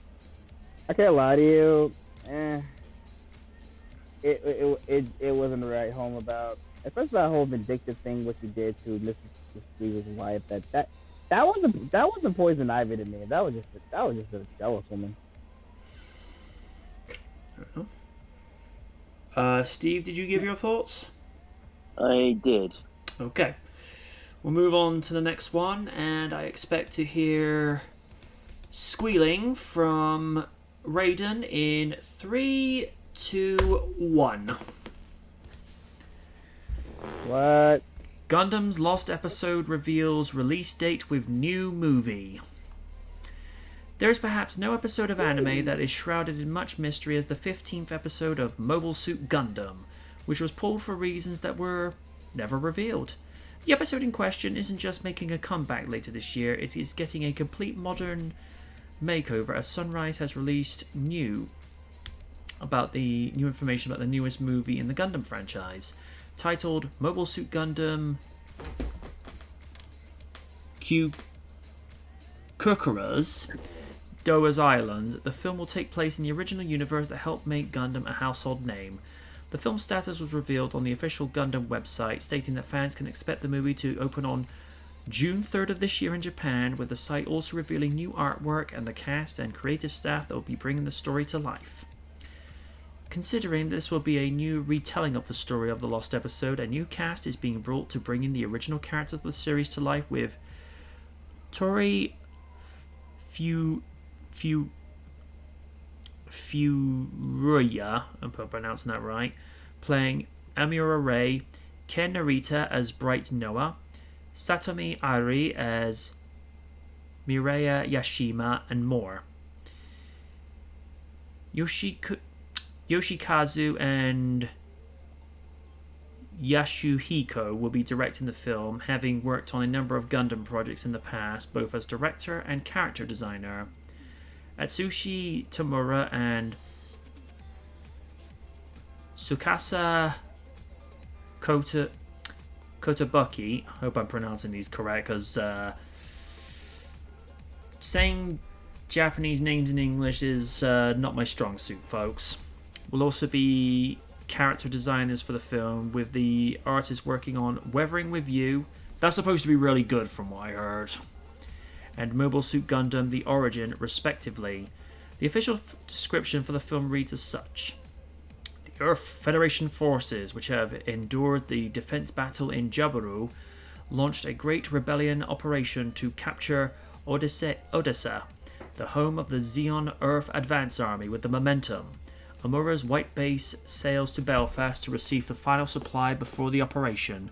Meanwhile, the mission in White Base is handed down. Uninhabited island only known as Island Without Returning. Mission to wipe out the remaining enemies. Amuro and his friends set out to search for the left behind. What they saw there was a child and a Zaku who shouldn't be there. Amuro, who lost Gundam in the battle, meets a man who calls himself Kokuro's Doan. Uncovering the secrets of the island, can Amuro find Gundam again and escape safely? Are you excited for this trip to the past in the Gundam universe? Feel free to let us know in the comments below. As my knowledge of Gundam is limited to only Gundam Wing, Raiden, what are your thoughts on this? Hey, I can't wait. I mean, granted, Mobile Suit Gundam wasn't my favorite series, but I mean, I respect it. It was the start of a revolution in Gundam. So, I'm looking forward to it. I can't lie to you, I have not watched a Gundam series since freaking Iron Blooded Orphans or Gundam Divers. So watching another Gundam series, you already know I'm down for, so can't wait to see it. So Steven? It's great to see that they're bringing back a lost episode, but with the caveat of it being an entirely movie based around it. I think a certain Mr. Rakaku is going to be a bit interested in this one, considering he actually loves he loves making the Gundam Gunpla sets. Oh, can you imagine it saying, yeah, so what did it get talked about on SKL? Oh, apparently they're making a new Gundam movie. Like, it better be good. You mean a new Zoid movie? Oh, no, don't do that. Answer me this. Yeah. Is it another G Savior? Oh no, far from it. Okay, you have my attention. Because there's another person who likes to join in on Oni streams who always refers to Gundams as Zoids. He almost said Gundam for like a half a second. There's evidence now. Yep. Oh, Ruby.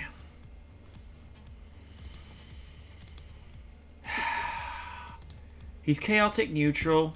It's just who he is. Yeah.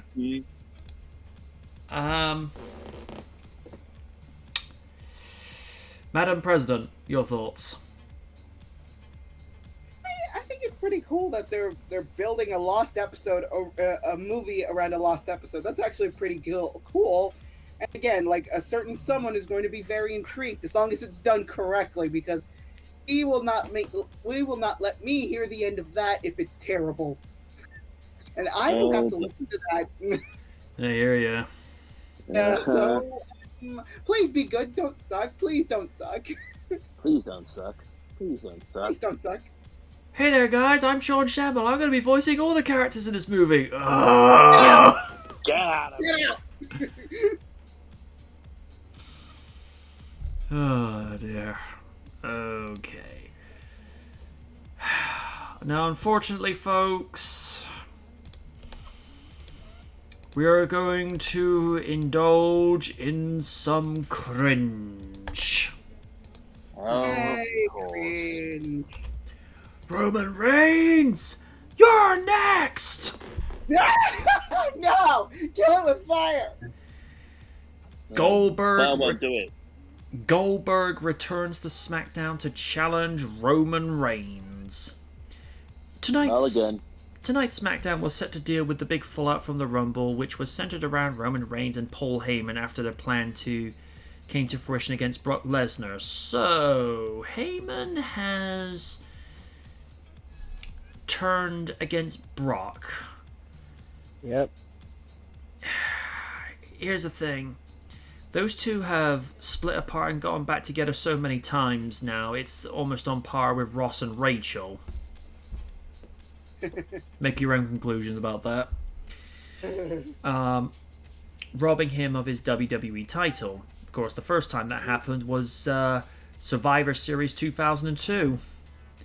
Although, to be fair, Heyman did actually said, my client will be walking out with the title. He didn't say which client, though.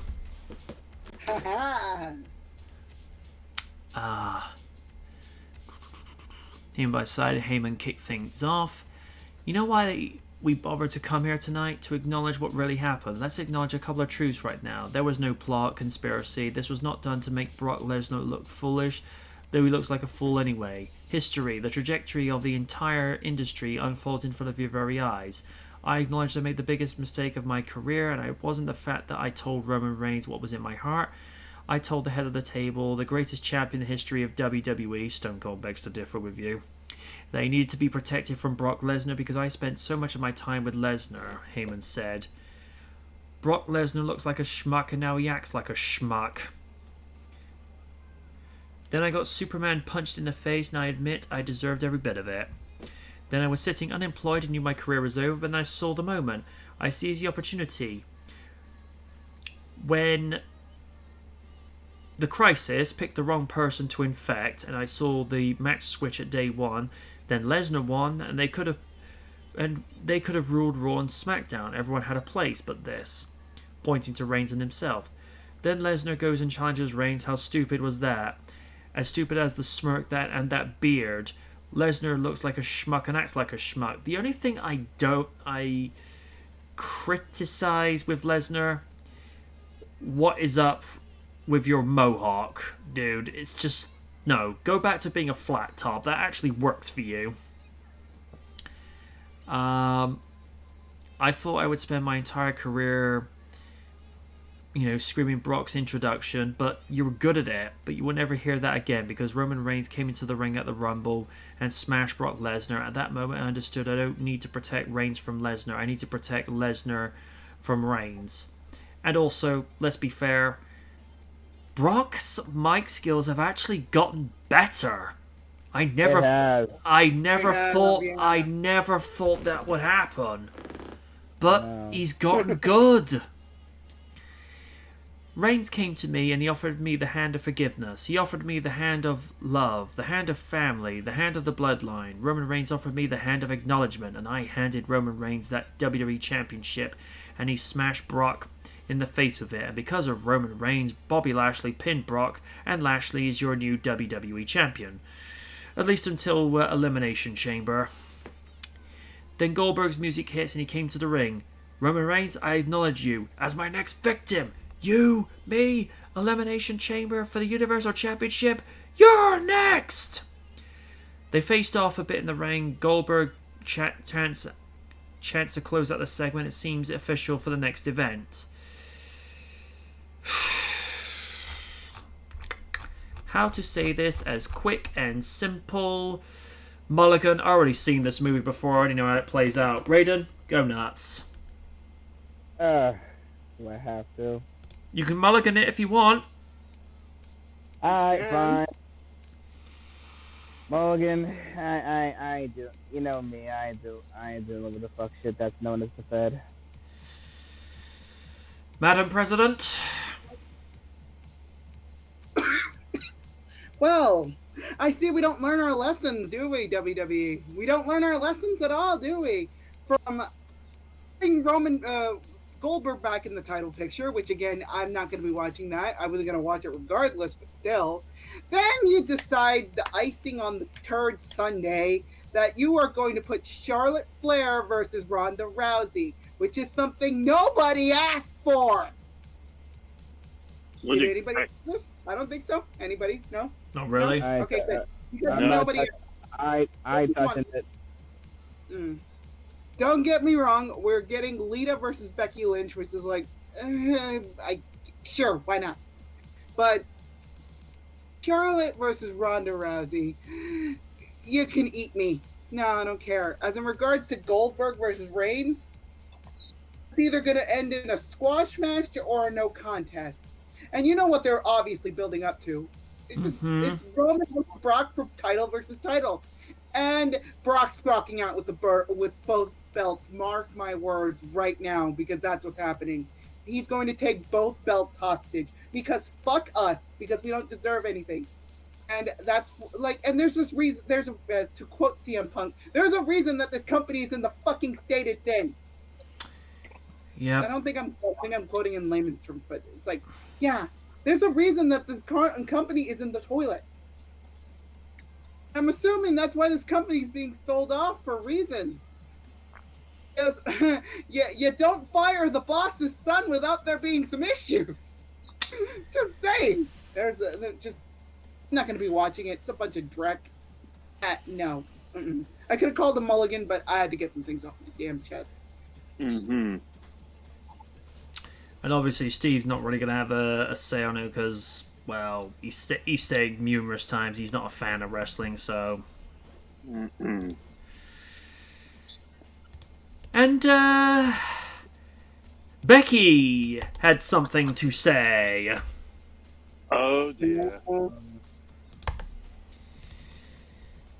Becky Lynch addresses Ronda Rousey's WrestleMania choice. SmackDown was quite eventful as the show would wound down to a close, with Rousey making her first ever appearance on the Blue brand. She came out after Flair, the current SmackDown Women's Champion, heard from Sonya Deville that Becky Lynch expected a contract to be signed with Rousey for a match at WrestleMania and that a decision was made. That turned out not to be the case, as Rousey ended up choosing Flair for her opponent at WrestleMania, and Lynch recently reacted to the news with a perfectly big-time Bex response, as I refer to her as Big Head Bex.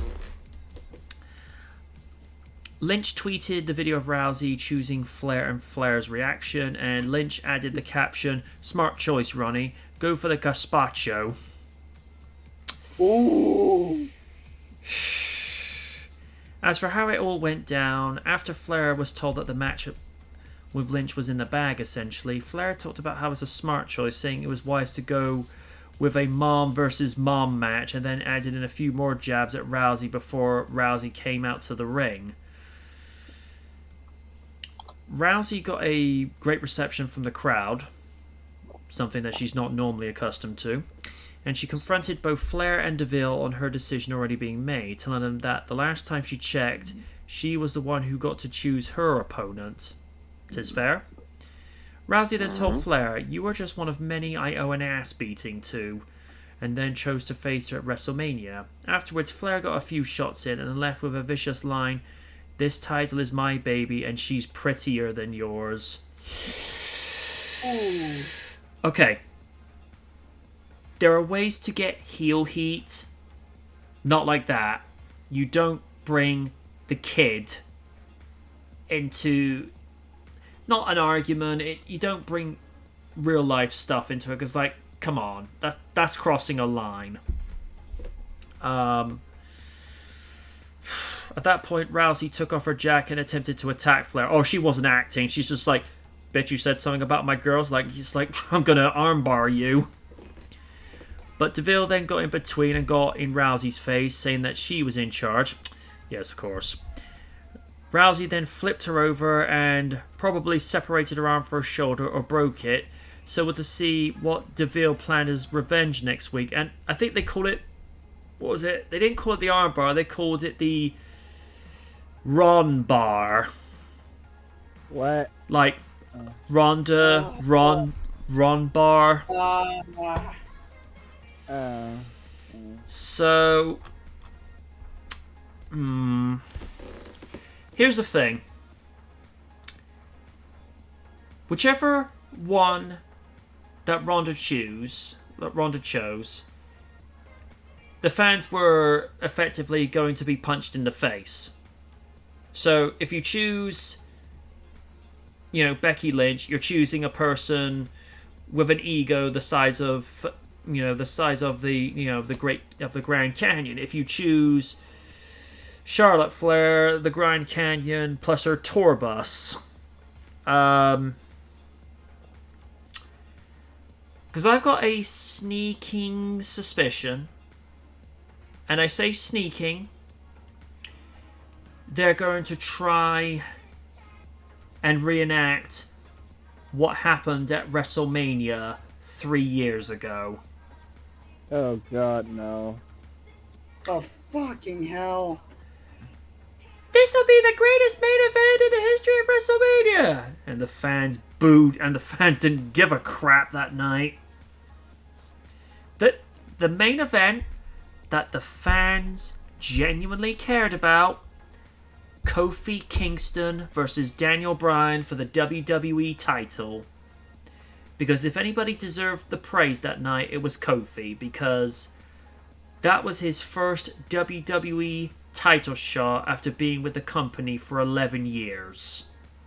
Now, granted, some will make the argument Kofi should have had more reigns as champion. I agree. But just to have one world title reign, not many people can say they've had that. I mean, up until they got their respective world title reigns, RVD and Eddie Guerrero never thought they would get world title reigns, but they did. Both were short-lived, but for different reasons. Guerrero didn't want the responsibility, and RVD, well, RVD chose to go and be RVD. Because you got high. Oh, yeah. I lost my title because I got high. And I like how one time you have to kind of read between the lines, so you didn't have to do too much. Heyman on commentary goes and says, "How high can our Rob Van Dam go?" And like years later, so what you did there, Heyman? So what you did? But, and even like they sort of had a tongue-in-cheek comment when RVD met Tatanka backstage at the 2006 Rumble before he went out there, and Tatanka was talking about his tribal pipe, and RVD says, "Well, I tend to smoke with something else," and I'm like, I like how you very subtly move away from that, Rob.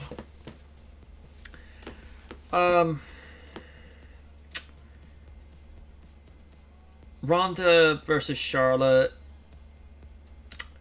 It had better be a frickin' squash match where Charlotte is made to tap out within 30 seconds. Because, alright, this is where I'm going to be objective. Dan says he's late to the party. It's okay. Sorry I'm late. I was wondering how you guys feel about Shane McMahon being quietly let go from the WWE. We will get to that in a bit. And also, absolutely, I have a few things to say. and absolutely, hashtag free Ali.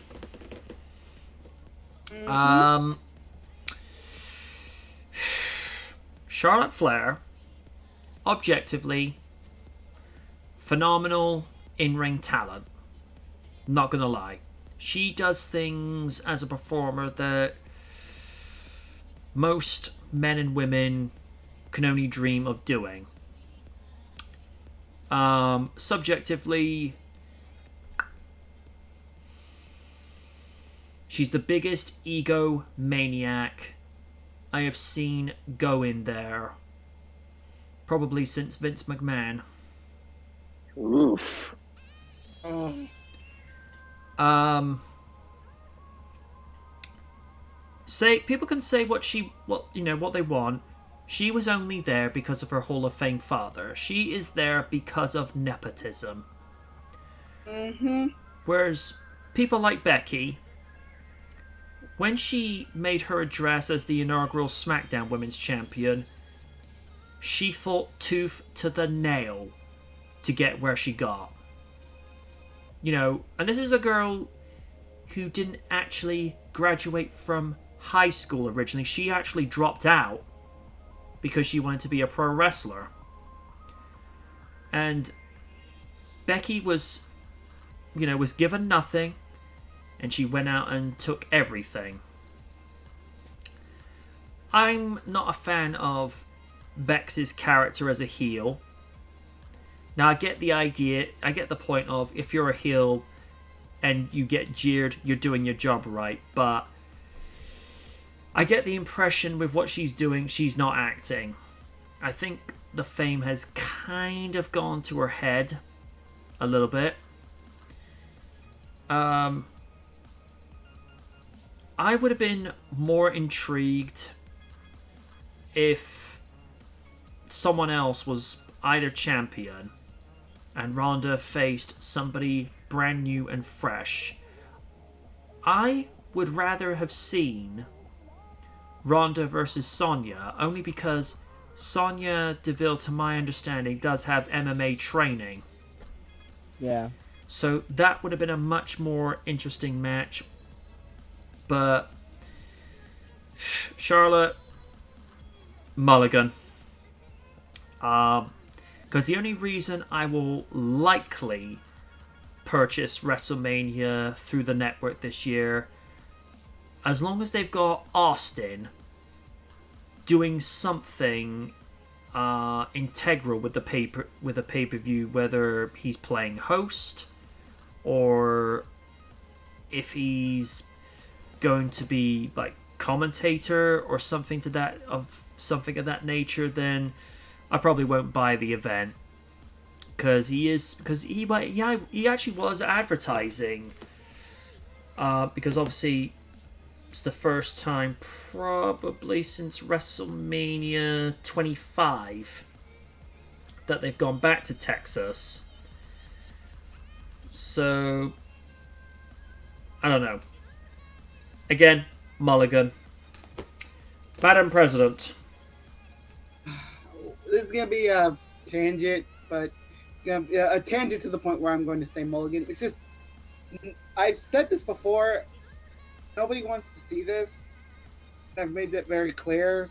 I have my issues with Becky Lynch, but with the fact that she dresses like a 2-year-old, and then she dresses her husband like a 2-year-old. I don't care what kind of fashion choice you're making.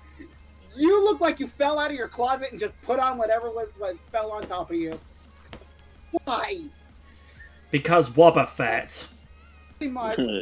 Again, the only reason I'm going to be sitting through WrestleMania is because I'm going to be sitting through it with Oni, because he is going to have to pull up with this too. And quite frankly, Charlotte is not going to drop the belt, no matter who it is, because she doesn't care about Ronda Rousey. She only cares about herself. She's made that fact very fucking clear. Mulligan, go fuck yourself, Charlotte. Bye bye. Don't care. No, she'll probably enjoy that. Good point. Raiden? Mulligan, I ain't even gonna hold you, bruh. The Charlotte fatigue is just too much, and I do not have any nice things to say about Rousey. Ron Bar.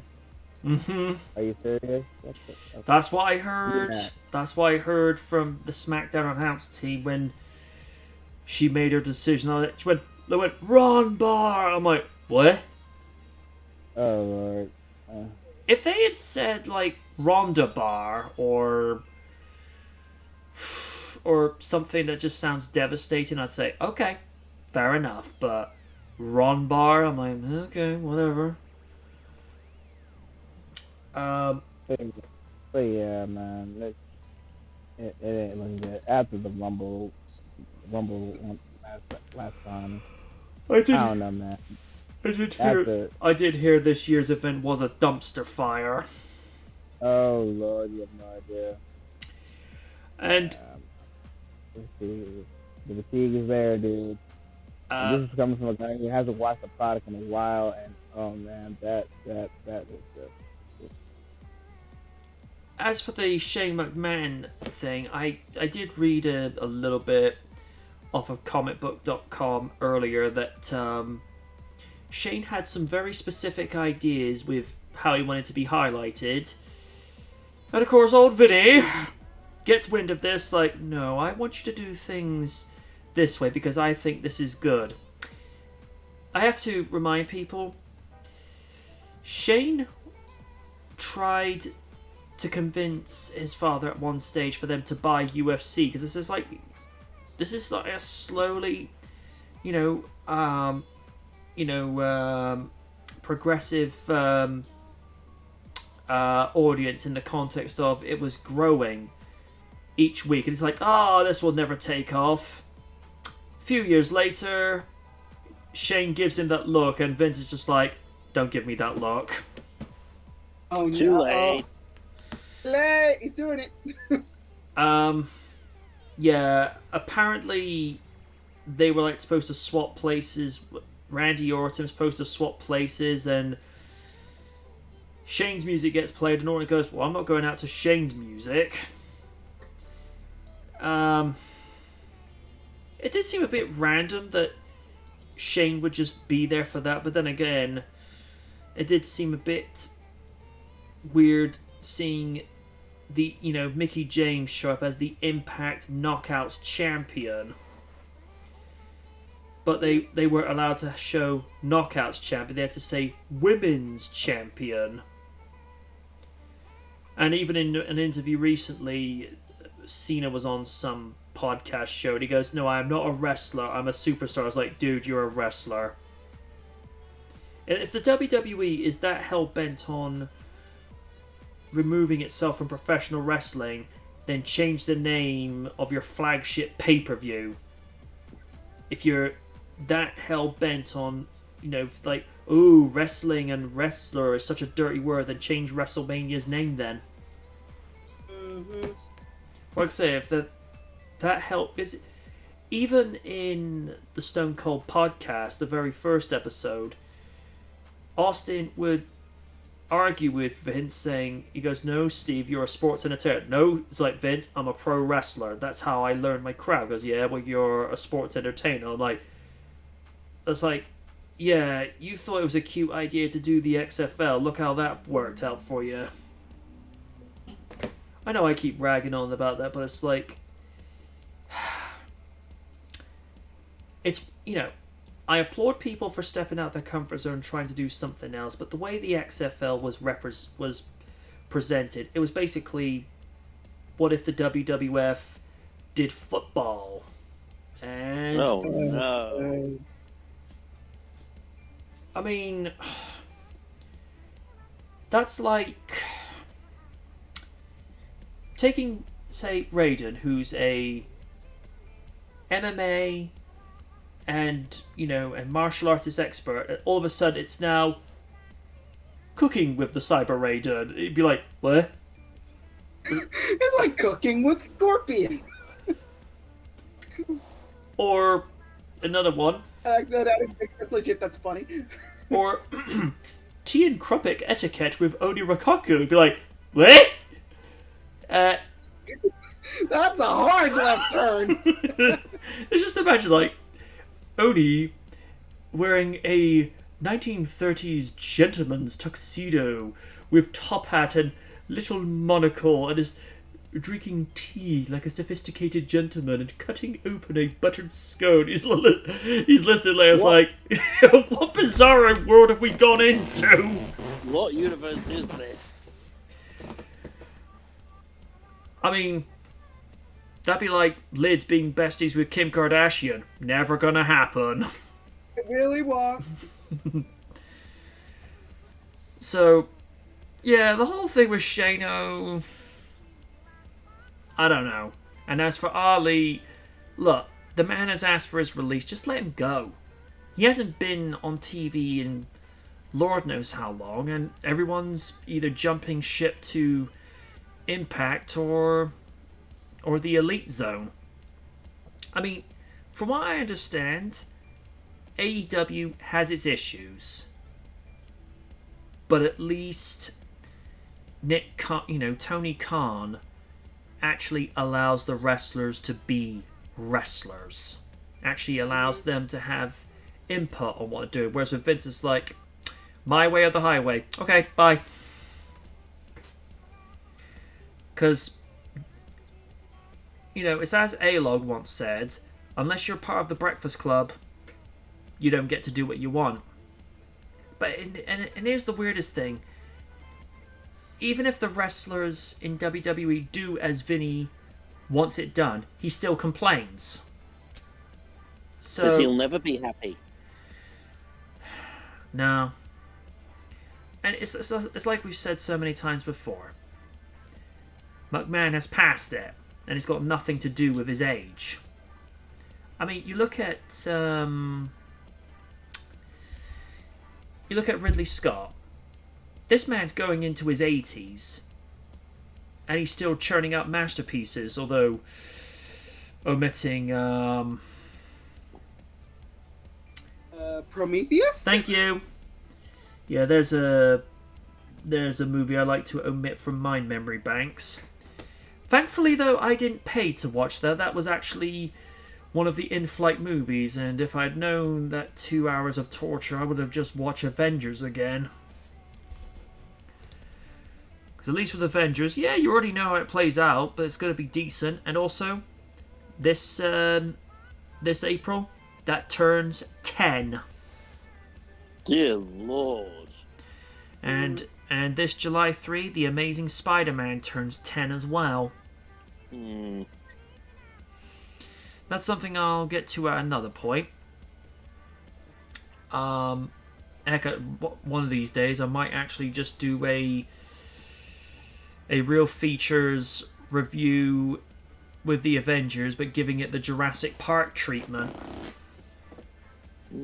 Which will be intriguing for some people. Dan says, do you know what really surprised me about the Rumble this year? Not only does the WWE seem to acknowledge Ambrose again, they're referring to him as Moxley. Well, that's because that's who he is in AEW. Dan, all this attention going towards the likes of Charlotte Flair makes me more sad for my girls, Asuka and Naomi. Absolutely. I just had a horrible realization. What if WWE uses the free Ali hashtag as a stupid storyline to humiliate Ali? Don't give McMahon ideas. I wouldn't be shocked. I would not be shocked. Ridley Scott blamed millennials and people on their phones for not seeing his recent movie. I think that was the last duel. Okay. Yeah, that was the last duel. And to be frank, I did not want to see that movie to begin with. I'm like, no thanks. I'm good. Thanks. Matt Damon and Adam Driver, I believe. Yeah, I'm sorry. I don't mind Adam Driver. I'm just, no.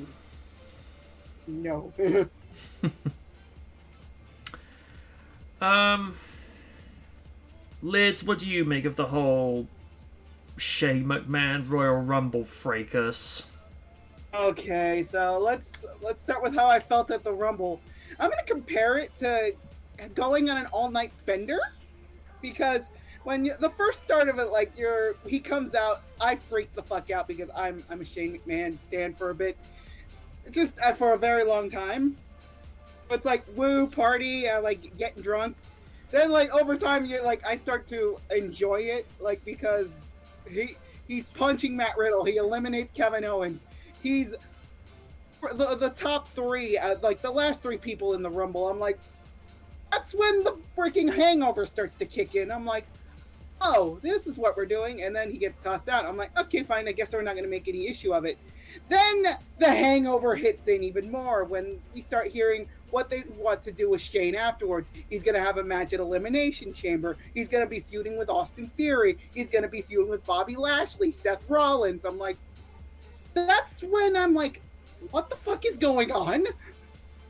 And then to find out I get in text messages from Oni while I'm at work saying, "Oh, we don't have to worry about any of that. Shane McMahon got released." I'm like, "Wait, what? No." Like, it was a giant whiplash because I was not expecting them to fire him. And then hearing all the backstage issues where it's like he tried to insert himself in everything, where to the point where he pissed off Bad Bunny. Like, Ooh. no. You do not piss off the celebrity guest. Unless it was Johnny Knoxville. That's the case. That pissed him off all you want. He can take it. But don't, no. He's Bad Bunny is WWE's cash cow right now. And if you were to piss him off, that's just bad. Like, I'm going to be quoting Triple H here. It's just bad for business. It's not what's best for business, if you will. But yeah, I think that's probably the reason. It's like all those mounting things. It's like, I'll even put this simply. There's a paradigm shift happening in this company to the point where they will not put up with the boss's son's bullshit. I'm sorry. I like him. I'm a big fan of his, but I understand. I'm not wearing rose-colored glasses anymore. Where I understand this is not right. Please don't do this. Oh, you're doing it anyway. Okay. But again, all in all, it's really bad when WWE's trying to warn Tony Khan, don't hire him. It's like, okay, either this is a Trojan horse or really bad reverse psychology, because you know that's what they're going to do. They're going to hire him because WWE told them not to. But knowing Tony Khan, he's actually kind of smart enough to realize, like, maybe I shouldn't hire this guy who's a big problem, and there are a lot of people that worked for that company that'll probably back him up on that, so I highly doubt that he'll hire Shane, but again, I've seen weirder shit. So, just, I don't know anymore. You go and say people are not going to take shit from the boss's son. People are not taking shit from the boss, full stop, these days. Yeah, pretty much.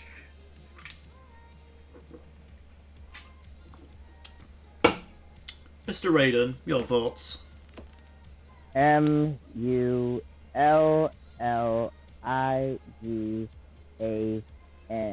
I want nothing to do with this storyline. Let's quietly move on. Fair enough. As for the Free Ali, quite possibly one of the most talented people that they have on there, but they don't do anything with him. And then you go and get people like McMahon saying years later, oh, maybe we should have done something with him. Like, yeah, you had the chance to do something with him, just like you had the chance to do something decent with CM Punk. Oh, what did you do? You pulled the rug out from underneath him and say, I'll owe you one, I'll owe you one. You owed him 3 main event WrestleMania events, asshole. Did he ever pay up? Nope. Because to say this as discreetly yet as accurately and as honestly as possible, Vince only pays up if you're a big, grotesque, muscular man.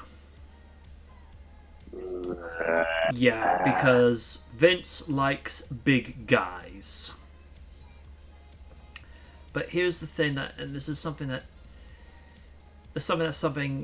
that's kind of a double standard. Likes big guys, yet Shawn Michaels was given a chance.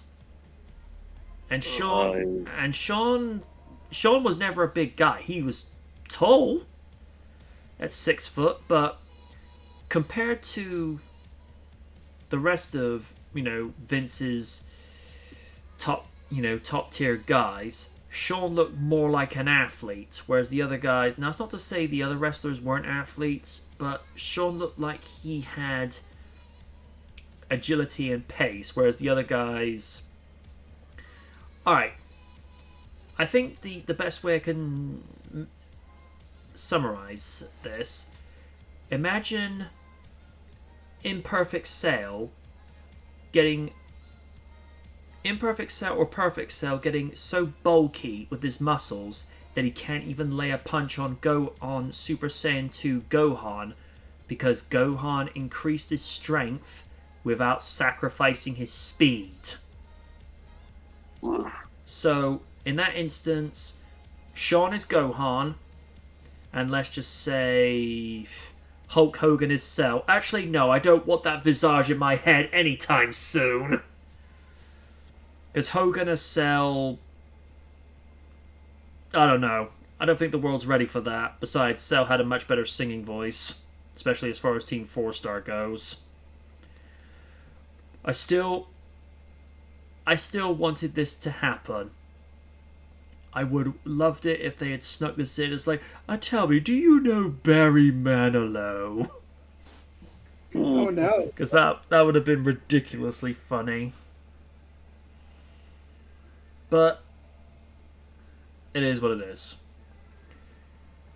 Does anybody have anything they want to bring to the table before we close out for this week? I think we're good. Yeah, I can't think of anything right now. I was going to show something, but after that, I need to rest and eat. The Raiden Master requires his sustenance and sleep, and he also requires Tatiana Ali. Yes, I do. I require her a lot. All right. I'm going to be listening more to the Future Funk after this because I'm enjoying this track in the background. For those listening much later when this goes up to YouTube, we do appreciate that you still go to the YouTube channel to listen out for us.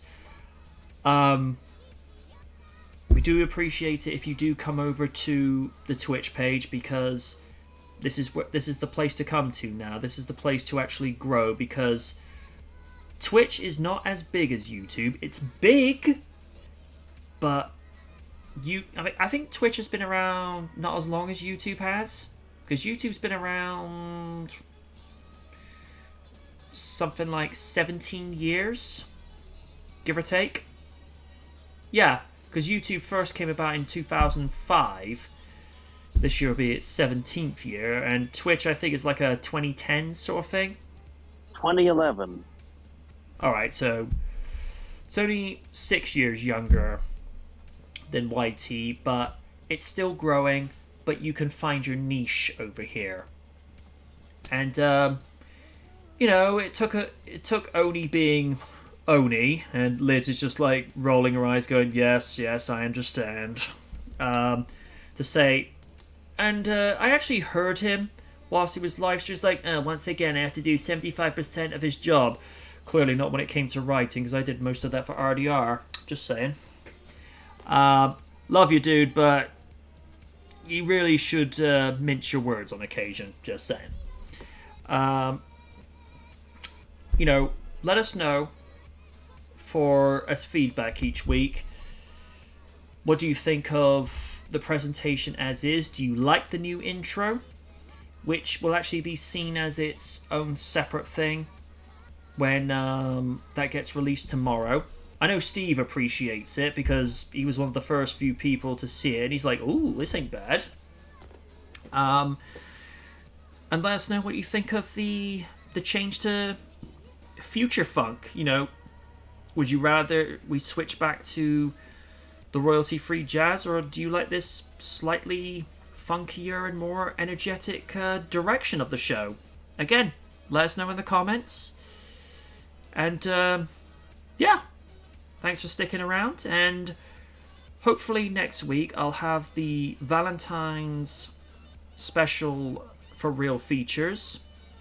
Lids knows what's coming. Some of you some of you won't know, but let's just say it's another one of those situations where I go and watch a movie, and I think this could work well for a review. And as I mentioned, I got the script done for February 28th. One of the movies that's going to be reviewed this year as well. Actually, what is... my list for this season, because one of the reviews for April will be the 25th anniversary of Titanic, which I've already got a small portion of the scripting done for that, but it's one of those I'm still adding to it. Okay. Provided no other interferences happen, Space Jam will be reviewed in March, along with Scary Movie. That's one of those movies that it's probably not aged too well. I can't guarantee that the 2007 Transformers movie is going to be reviewed, because Kaiju's been extremely busy still promoting his graphic novel. So, which issue 3 is now available on Amazon Kindle and Comixology for your reading pleasure. yes. Just in digital at the moment. Yep. But what will happen is, like I say, if Transformers is... I doubt it's going to be done between now and that point. If it can get Transformers, it will be the 22nd anniversary of Scary Movie, and good lord, there's going to be so many things in there that are going to be so outdated. It's like, oh... It'd be like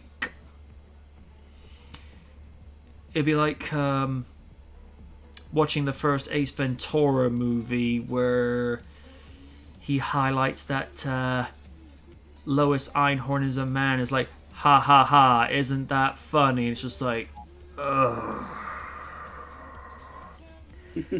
Again, it was made in a different time where that was more acceptable, whereas these days it'd be like, Mr. Carey, we need to have some words with the script. Mm-hmm.